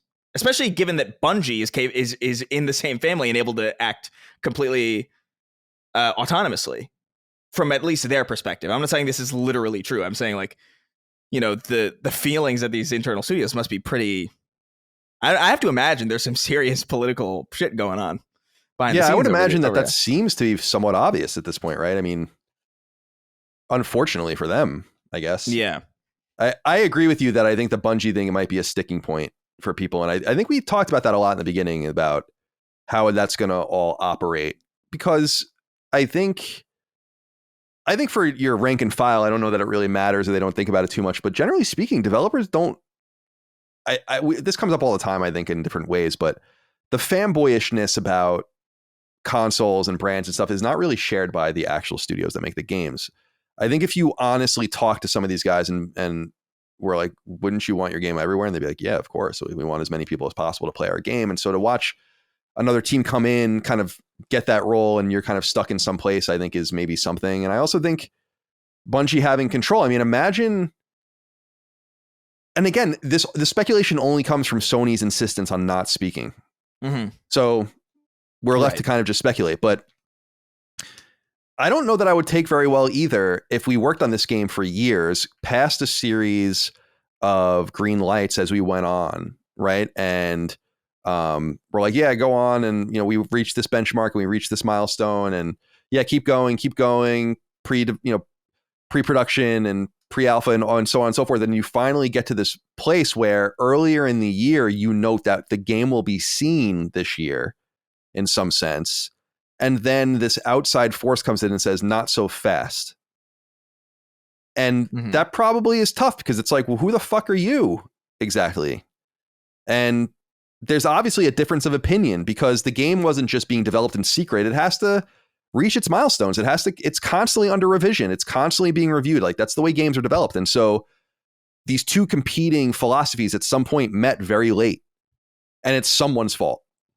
Right. And so maybe you're led to believe that maybe it is Jim Ryan's fault. Maybe Jim Ryan is not only, voluntarily retiring. Maybe there's more to it than that. I don't know about that, and I also want to say this, and I think you touched on this, Dustin, that about games as a service and that not necessarily being a losing play is that it isn't a losing play. It's a matter of if you make the right moves or not in that space, but Sony would be stupid not to pursue those kinds of games. So I don't begrudge them that. I've said that before. I think that you have to open your mind to that or they're not going to survive. Yeah. But the plays and the bets have to be well made. And the Bungie acquisition at the expense it was made was an acceptance that they needed help, but that help might not be telling them what they want to hear. And I'm so curious about Fair Games. Yeah. I need to know more about what they're doing with that game. Concord to a lesser extent, but Fair Games. Yeah. There's kind of a strange amount of pressure on that game now. Like not in the sense that they courted that pressure, and not in the sense that they've hyped it up in some way, but like it really, as far as what we've seen out of that ecosystem, in as far as live service Sony first party or live service Sony games, it's really the most. I mean, I guess you have Helldivers as well, but like Helldivers, I think we kind of understand what that is, and it's obviously more of a budget title. This is like the most clear picture we have of one of their live service games, one of their true live service games. And now it's just kind of in this position where it's like, oh man, like this is going to be the first real showcase of like what this means in some way, depending on, when it comes out. But because Concord's way later, I would imagine. Yeah, I don't know if I think Concord might actually. I think they might have said 2024 for Concord. Let me see. PlayStation 5. Look it up in real time. Judging based on like the types of trailers they had, like yeah, PlayStation blog says it's coming in 2024. Yeah, we'll see about that. Oh, I don't know, man. That seems a little sketchy to me. I think they were saying Concord might even be closer than Fair Games, which that makes no sense. I just don't know, man. I see how little we know about like this. This is a problem, by the way. You know what I mean? It is. Like, it is. We have no concept. I think it would be more acute, though, Chris, and we said this earlier, and we've noted this, is that this year has been so unusually strong from a third-party perspective that it's pushed off and out of my mind anyway, any worries about the near or midterm for PlayStation just in the games coming out. Because I'm like, I don't know that I really even give a shit. I mean, even, not for nothing, even without Spider-Man 2, I'd be like, I'm fine, dude. Spider-Man 2 is a nice little cherry on top. I'm pleased that we finally got something this year from a AAA capacity, and that's awesome, but it doesn't feel so dry because there's so much going on. Right. But I think that, and next year looks stacked too. I mean, I think I told you guys Push Square wrote a story specifically about February where it's like, oh my God, it looks insane, but at some point things are going to quiet down and you're going to be able to hear a pin drop, and then you'll be able to understand. It's like, well, what's going on now? Because Spider-Man 2's out. So now we have Helldivers, Wolverine, Fair Games, Concord. Those are the first party, and Helldivers is not even first party, but those are kind of the first party as we would understand them, or second party games that we know about. Plus, like, Stellar Blade and all this other shit. I don't know. It seems very mysterious. There is a great need for communication right now, and a great need to let us know what the fuck is going on. But I still think they look at it and they say, like, well, our consoles outsell. I mean, look at how badly PlayStation 5 is outselling its competitor. I don't know that they can't not look at that and be like, well, what is it? It doesn't matter. That's dangerous place to be. It just simply doesn't man. matter, you know. And I just can't escape that either. Chris, go ahead. No, I was gonna say that's a dangerous place to be though as well. You know, in a situation where it's like, well, it doesn't matter. You know, we could just, who fucking cares? You know, that's a bad. You don't want PlayStation in that mindset. You know, Certainly that doesn't not. really give. That doesn't really give us a lot to work with, because then they're just like, all right, well then they're just resting on their laurels. I think, I don't know, man. I honestly feel like what happened with the Last of Us factions is probably a big reason why it feels so uncharacteristically strange right now, despite the glut of like amazing third party work this year. Because this is somewhat unprecedented. Like I can't remember the last time a game like this, of this status and this quality, was just straight up like, oh yeah, like you said, they said like, yeah, we're gonna show the game this year, you'll see more, and now it's like canceled, presumably. That's kind of insane, and that kind of speaks to a level of uncertainty, to the point where it's like, yeah, I'm sure there's stuff in the future of PlayStation, and it doesn't matter right now, but like, if something like The Last of Us Factions is on ice or canceled, that's a precarious position to be in. And I think that's really the source of a lot of this stress. It's less that we haven't heard anything. It's that what we have heard has been so nuclear. I don't know. Yeah, it's a tight spot. The key piece of knowledge that we need is the actual fate of that Last of Us project. Mm-hmm. Because if it's not canceled, that I think is a big difference from if it's canceled. If that game is canceled, something fundamentally shifted this year about their understanding of that product. Because Neil straight up said, it's coming along, in so many words, it's coming along, and we're going to show it later in the year. Mm-hmm. They showed multiple pieces of art. It would come up at the various Last of Us days and all the rest. Like, there was an understanding the game. When the last AAA game that I can remember Sony canceling that we knew about, like outside of like games that were just never even, like the Manchester studio game, like we have no idea what that even was, right? They just like, they came around, they were around for 3 years and then just went away. Or the sci-fi Santa Monica game. Right, exactly. That's exactly what I was going to say, was like, that's the last time I remember a game being heavily rumored, but that game was just implied but not even announced. And I know it exists because I know people behind the scenes that worked on it, but it's like, it's a big deal. Sony doesn't say very much. So for them to say something about this game and then to pull it back means something changed. I just don't. Dustin, you have anything you want to say in reflection on this before we move on?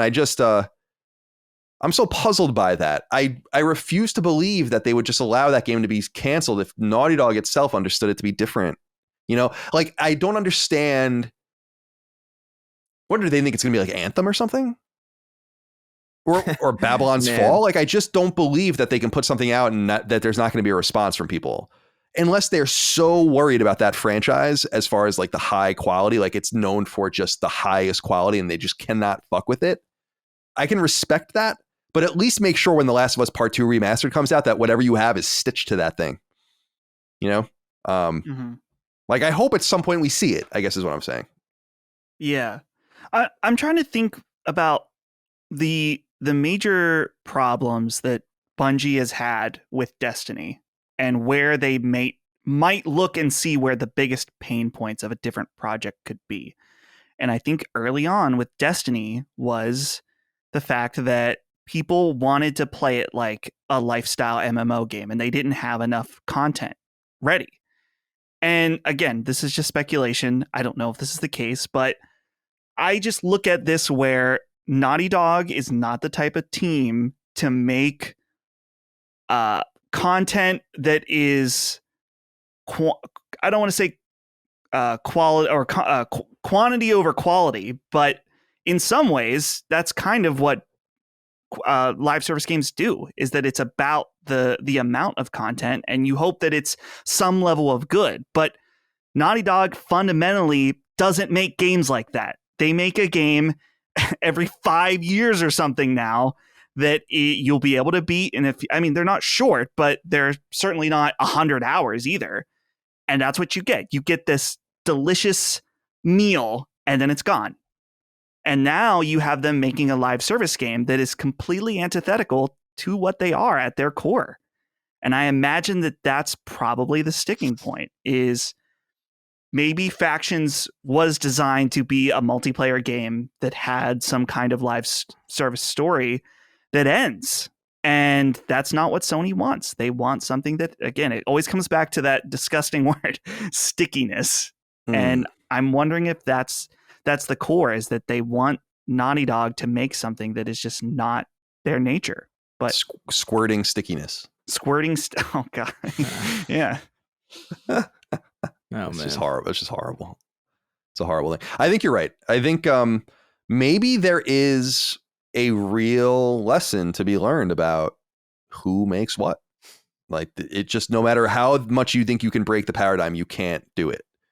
And maybe there's just something to that. And I just wonder. So again, in some way, I imagine this game connects to Connie Booth, might connect to Jim Ryan, connects to just to Bungie and to all these other things where it's like, damn, dude, this is complex, and I would love to know more, but they are so silent. And I'm all ears. I know people that work at PlayStation. You want to talk to me about what's going on over there? You can talk to me. Yeah, I'm this is not gonna gonna let make anyone know.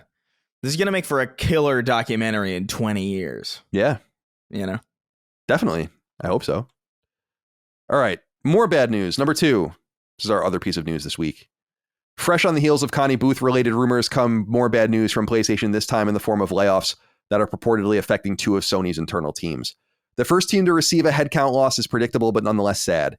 UK-based Media Molecule, the team once known for Little Big Planet, will be reducing its team size by an unknown amount. However, reporting from Sports Illustrated's games vertical suggests that perhaps 20 of the studio's 135 or so employees will be affected. A brief statement from the team indicates that this move has occurred as their focus has shifted to a new project, away from the ill-fated Dreams initiative that occupied the studio for more than a decade and ultimately helped sink its output and reputation. Founded in 2006 and sold to Sony outright in 2010, it has been a staggering 12 years since early 2011 that Media Molecule released a new full-length game, a AAA game anyway, in the form of PlayStation 3's Little Big Planet 2. Tearaway came to Vita in 2013 and later migrated to PS4 in a port in 2015. The other layoffs are from a less conspicuous source, and indeed PlayStation itself hasn't even confirmed them to have occurred, though multiple LinkedIn posts make it clear what's happened. An unknown number of layoffs hit the San Diego-based internal support team known as Visual Arts Service Group, which was once overseen by friend of the show, Michael Mumbauer. Primarily known for its animation expertise and high-fidelity visuals, Visual Arts is essentially an internal strike team that works alongside first parties and selects second parties on various typically highly AAA projects. Websites like Video Games Chronicle and GamesIndustry.biz both report on the trickle of LinkedIn posts and other social media postings that indicate something was amiss. And indeed, one laid-off employee noted that he suspected layoffs were coming, while another noted that his contract was up, seemingly indicating that full-time employees may not have been widely affected or perhaps even affected at all, a seemingly similar situation to the quiet QA contractor layoff from Naughty Dog but a few weeks ago. Taken together, it's been a fairly bloody year for Sony Studios by PlayStation's typically lofty standards. Earlier this year, Sony outright closed its internal Bay Area-centered team Pixel Opus. That team released 2 games in its life cycle, 2014's Entwined and 2019's Concrete Genie, and was reportedly working on a Sony Animation Align project when it was shuttered. So I don't know if we have anything more to say here. I mean, Dustin, Media Molecule hit with some layoffs, sadly a long time in coming. Still, apparently the staffing will remain above 100. They're working on a new game. I just want to reiterate that I think that Sony has brought that studio to the absolute brink, and they've lost all of their leadership, their founding leadership, except for one person. There was 5 of them. And they squandered Media Molecule. They let Media Molecule just, I'll never get over that. Like what they did to Media Molecule, I'll just never understand it. They could have gotten, you would assume, at least 2 AAA, Media Molecule style games from them, one on PS4, one on PS5 by this point. And they just let them dwindle, and hopefully they can recover. Yeah. Well, this comes too after the shakeup of the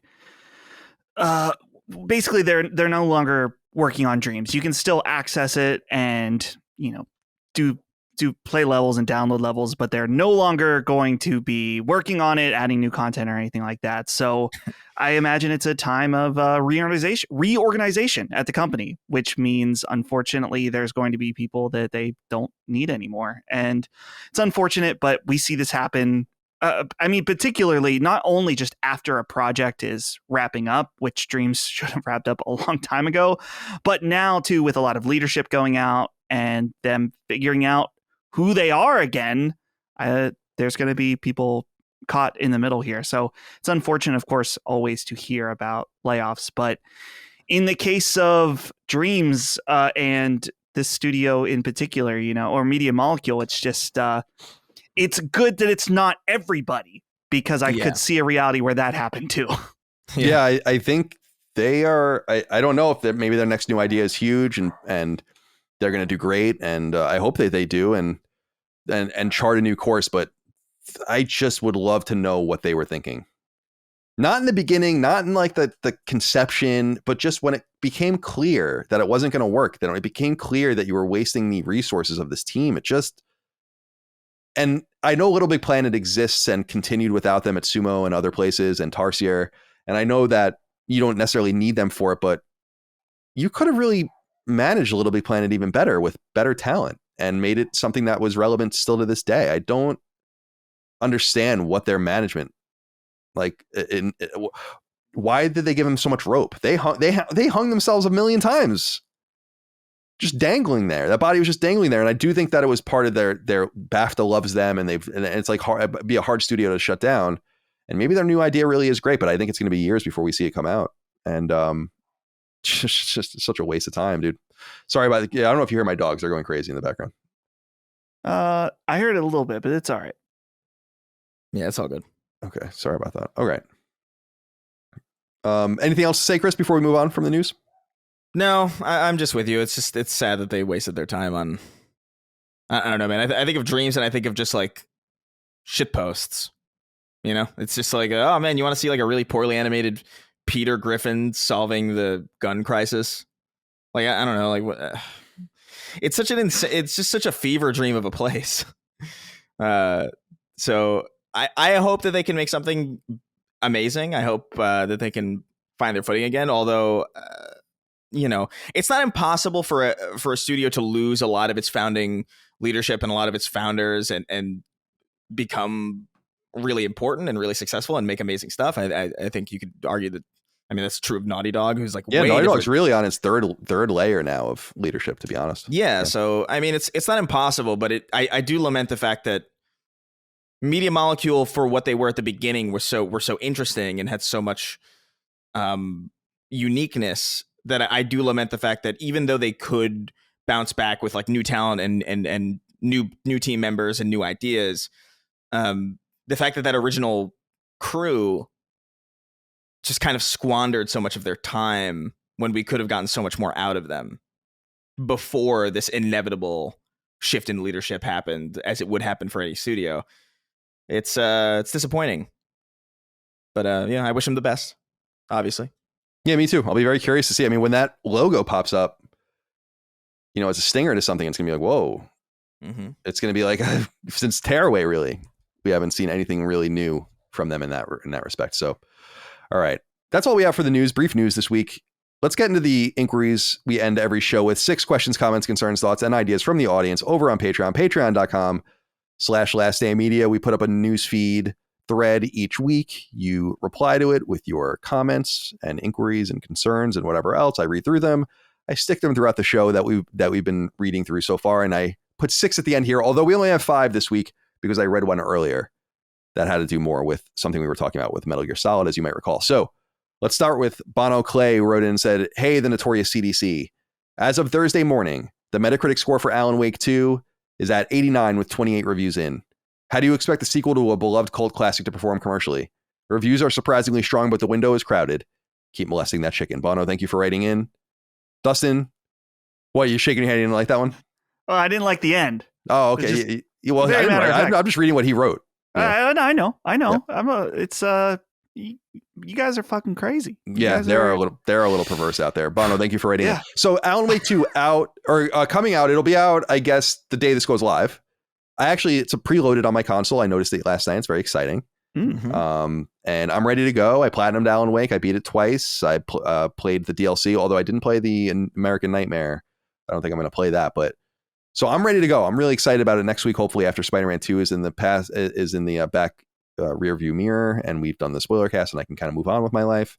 And Alan Wake 2 will be the next thing I consume, and I'm so excited about it. I feel bad that my wedding happens the weekend it comes out, because I know that's frustrating to some people. Like Hogue is like a huge fan, and he's going to be there. So I'm like, oh, I'm sorry about that. But at least you'll have something to look forward to next week. So where are we on Alan Wake 2? How do we think it's going to do commercially? Because it's obviously doing very well critically. It has, I mean, it's a Game of the Year contender, I would assume, based on its score, which is pretty crazy. Yeah. I honestly don't know. I'm so curious, just because I think that while Alan Wake is big, but I feel like it still is, I don't want to even call it niche, but it's not quite super mainstream, especially right now when we just had a Spider-Man game and a Mario game come out last week. It is crowded, and it is crowded with the biggest heavy hitters that a lot of people are still playing those games, and they're not necessarily going and looking for something new. I gotta say, I'm boycotting this game because it's not releasing physical. I'm not getting it. Just kidding. I am definitely still buying it. I saw some people questioning, saying, Dustin, are you even going to get this because it's not physical? And this comes back to what I said a few weeks ago. I am a fan of games before I am a fan of formats. And so, yeah, I will absolutely be playing this. I'm disappointed there's not a disc, but I'm excited. I gotta say, though, I'm curious what you guys think. I've been totally out on the marketing on this for a very long time. Oh, me too. I have no idea. I barely know anything about this game other than I know that they have split protagonists in it. And that's going to be an uphill fight for me, and that Remedy needs to convince me that it's a good decision that they split time between Alan Wake and this cop character. And I know that there's some people that are, of course, making it political or whatever, racial, like, oh, you don't want to play as the black cop. It's like, no, I don't care. I don't care who it is. It's just convincing me that a game like the original Alan Wake, which I feel very attached to that character, that now you're telling me you're bringing someone new in and we're sharing that time. I'm willing to be convinced, but it's going to be an uphill battle to say, like, yeah, that was the right decision. So I'm very curious, but I'll be checking it out probably either Sunday night or Monday. So I'm very excited. I'm so happy the reviews are very good. It makes me even more excited. Oops, sorry, I'm muted. I hit the wrong button there. So where are you on this, Chris? Alan Wake 2, are you excited to play? Dude, I'm so excited. I think this was I think my hype point, really, because I was excited for Spider-Man. I loved my time with Spider-Man, but I also knew what I was going to get, really, like, and it by and large didn't, surprise me in any real way. It was like, it was great. I had a great time with it. Many ways improved from the previous game, many sticking points of criticism that we'll get into in the spoiler cast. But this is one that I know so little about. I loved the original Alan Wake when it came out. I did like a refresher. I didn't play through it again, but I like kind of like watched like a refresher of like the first one, just so I can get back in tune with it. And I have not really seen any of the marketing outside of the fact that, like, yeah, I know that there's a split characters.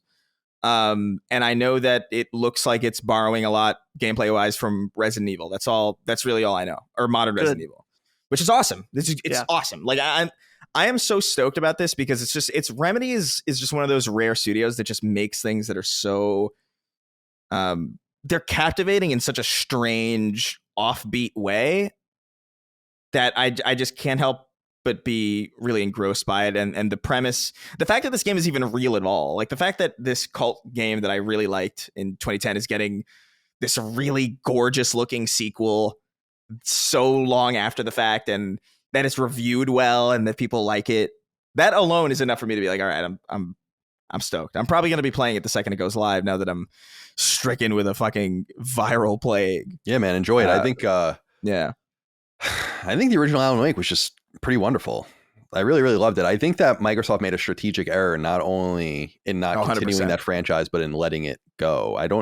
I'm sure it was a goodwill thing, especially because they did Quantum Break with Remedy and all of the rest. I'm sure they have a good relationship, but selling Alan Wake back to them, it's like, that's a nice gesture. I think you might have made a mistake there, though, and not just pursuing this to begin with.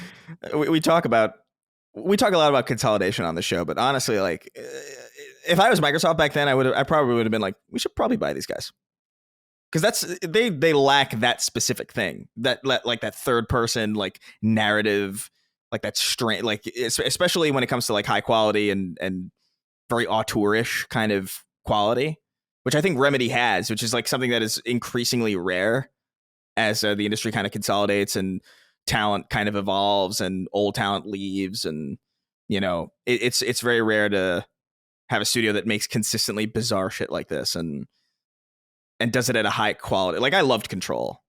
Yeah, I loved Alan Wake and Max Payne. I never played Max Payne 3. I heard that was really great too, but that's not Remedy. That's Rockstar. But I love the first two Max Payne games too. So I'm just all in with Remedy. This is one of those rare exceptions to the rule of. I pre-ordered this immediately. I was like, you know, I'm sold. Like whatever it is, and I'm super stoked about it. And we'll have more to say next week once we get our hands on it. But yeah, man, I'm all in with Alan Wake 2. Michael wrote in and said, "Hey there, fart bubble biters. I read an interesting little tidbit about how the original Super Mario Brothers from 1985 was made by a team of 5 people. Of those 5 people, 4 of them worked on Super Mario Brothers Wonder. It's actually all 5 of them worked on it. I looked this up. Wow. Is this consistency what makes Nintendo's games so great? Working in the same place for nearly 40 years is unheard of in gaming. Does Sony have this consistency anywhere, and what can they do to have this consistency in their development?" I wanted to bring this up because it's true. First of all, I looked it up, and there's a bunch of stories about it, but I used Games Radar's story. It says that the original NES Super Mario Brothers game was made by 5 people: Shigeru Miyamoto, Takashi Tezuka, Toshihiko Nagako, Kazukai Morita, and Koji Kondo. And all 5 of them have credits on Wonder, which is amazing.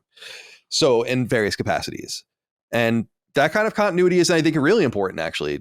It's what I've said before about the expanding of the studios is again, Nintendo saying just right out, you cannot buy Nintendo. Like, we don't really have any interest in expanding.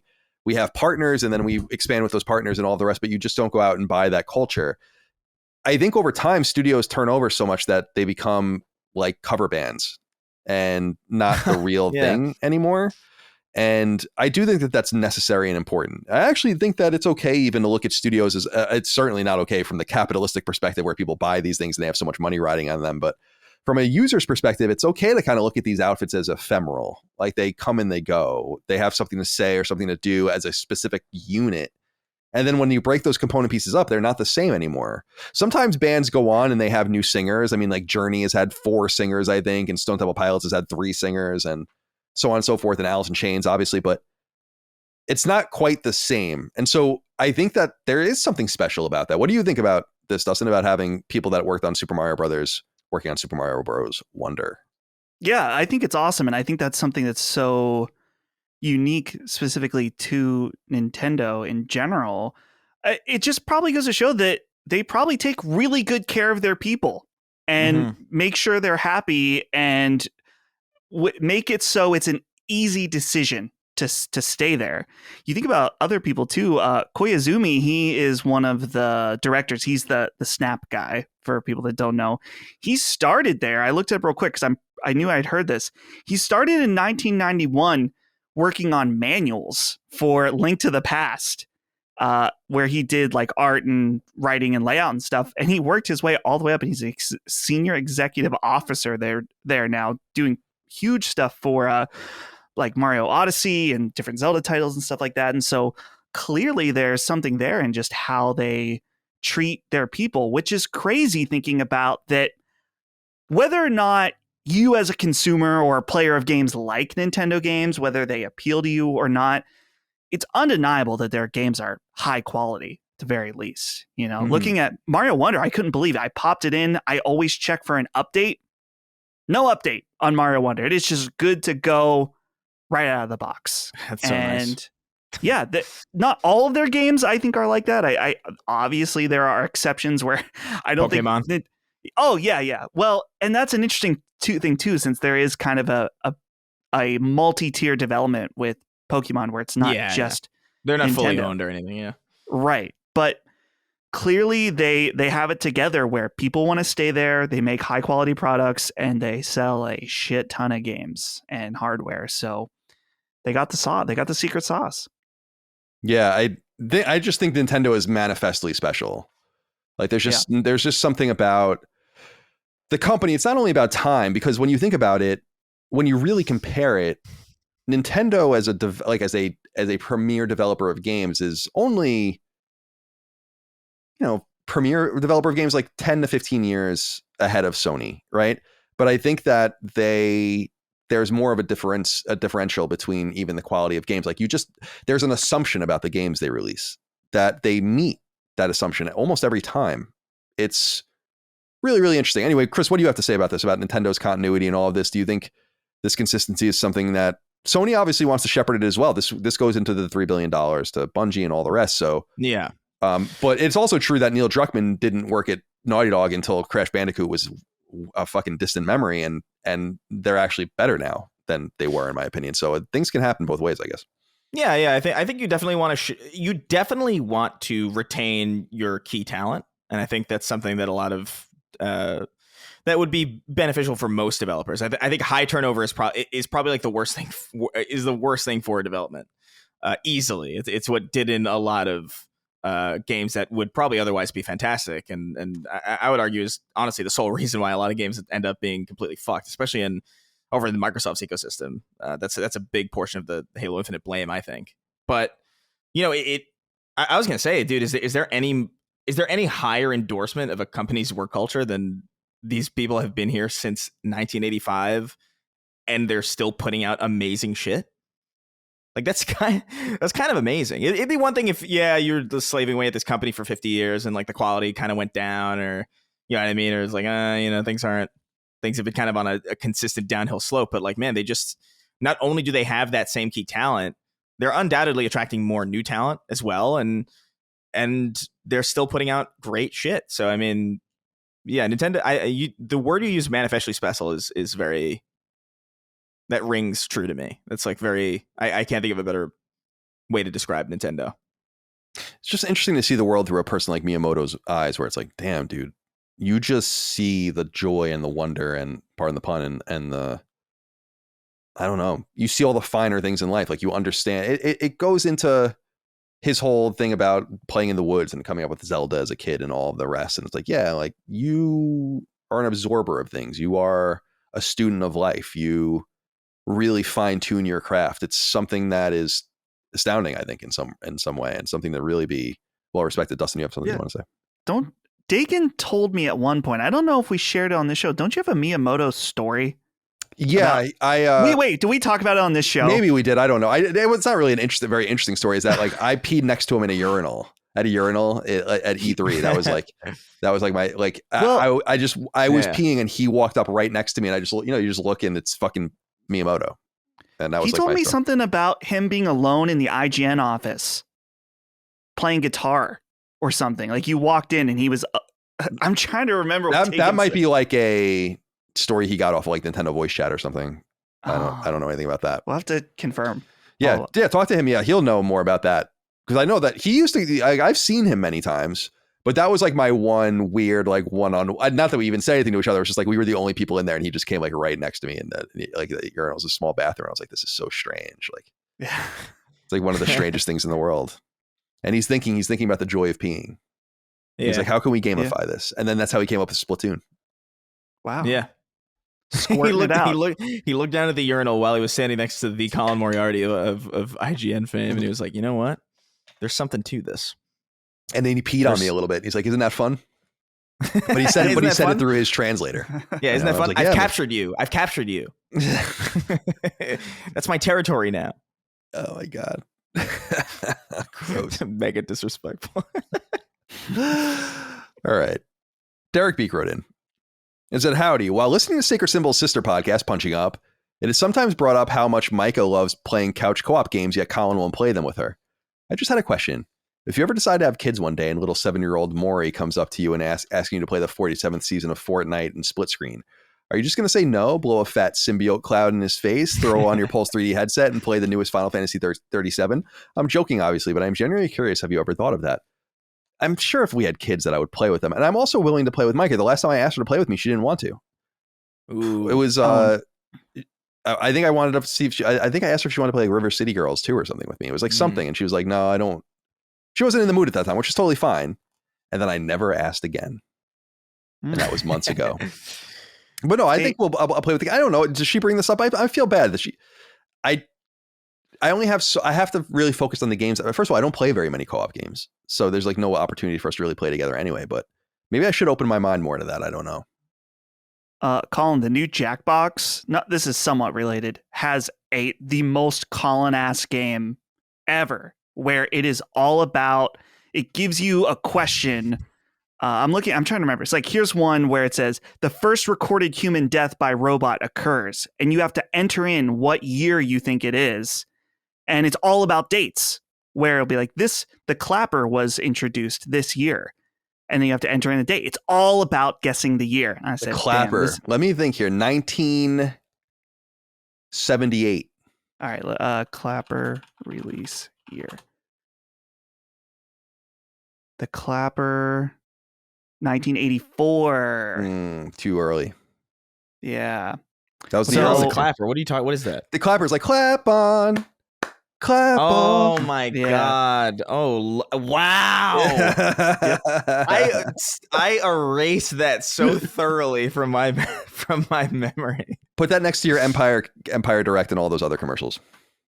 Yeah, right. That's head on, apply directly to the forehead for me as well. Man. Derek, I promise I'll ask Micah again to play games with me one day. Murder and Such wrote in and said, hey, Colin, Dustin, and Christopher Raytheon Gungeon. This one is more for Dustin. As a collector of games, both rare and common, have you ever had a sense of guilt when trying to get a title for way lower than a price charting average? The reason I ask is because I traded a local game store my copy of Super Perils of Baking.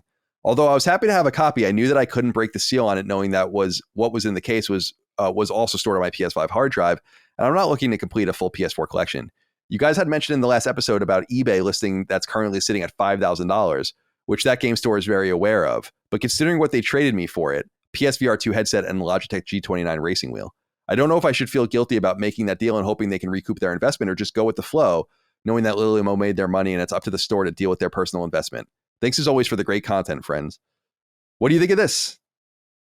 So I feel like that's a pretty healthy haul for Super Perils of Baking. A PSVR 2 headset is $500. Yeah. A G29 racing wheel, I have no idea how much that is. That's around $300. So assuming he got them new, I guess, let's assume he got them used. So that's like $600 of value right there. That's I think that's highway robbery personally, but for you, like, you robbed them, which is I think what you're saying. So what do you think here? I wonder if I have seen the post that this store has made and I sent it to you, Colin, because there was a store that said, hey, we have Super Perils of Baking. Someone posted it in our Facebook Where'd you group. send it to me?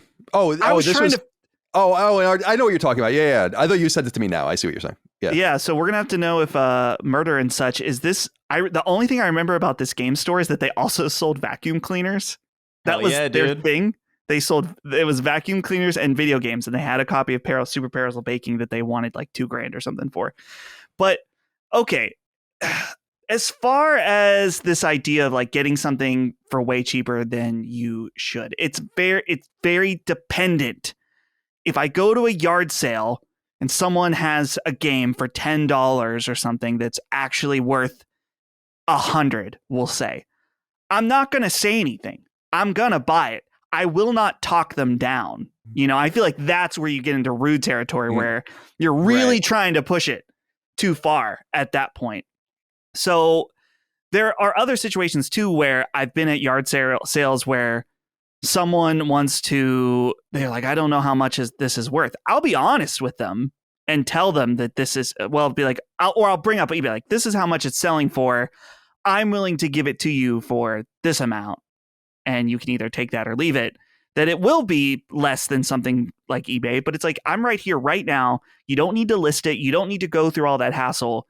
So I always want to make it a fair experience. I'm never directly lying to somebody. Oh, I'll take all these for $10 or something. That's a bit too egregious. But again, if a price is particularly low, I'm not going to question it either.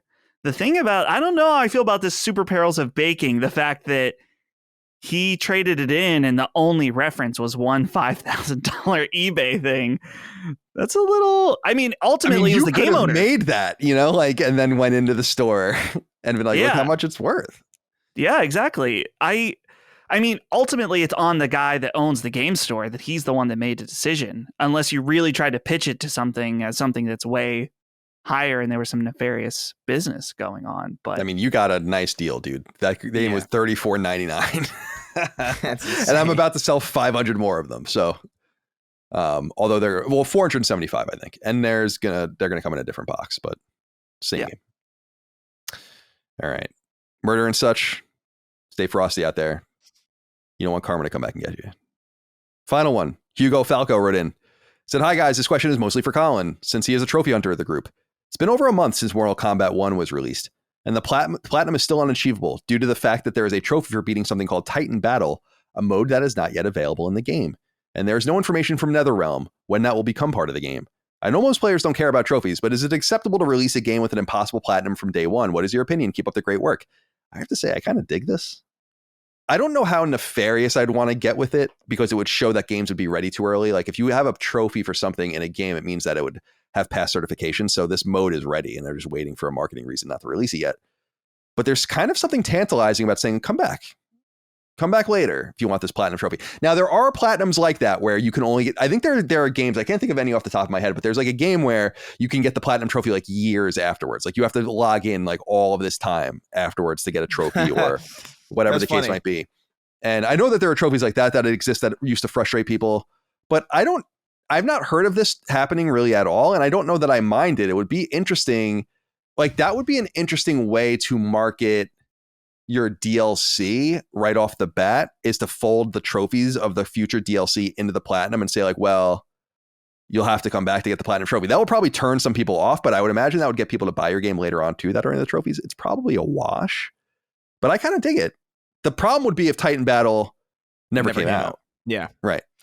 But we know now from games like, I know Rainbow Six Siege has done this and others, where you can just change the trophies. If you've earned, like the trophies are in positions when you're like in the development ecosystem, the trophies are listed in an order. That's the order that you list them in, and you can list them in whatever order you want. The platinum always goes on top, but you can list, like we always list ours gold, silver, bronze, and then alphabetically within those subsections. Some people put their story trophies at the top or whatever the case might be, but you can't remove the positions, and you can't remove a trophy that's already earned, but you can replace the trigger for a trophy in a certain position and make it into something else. So if you already earn the trophy, say it's like get 10 headshots, and then they make it and they get, find 20, kill 25 stealth kills or whatever.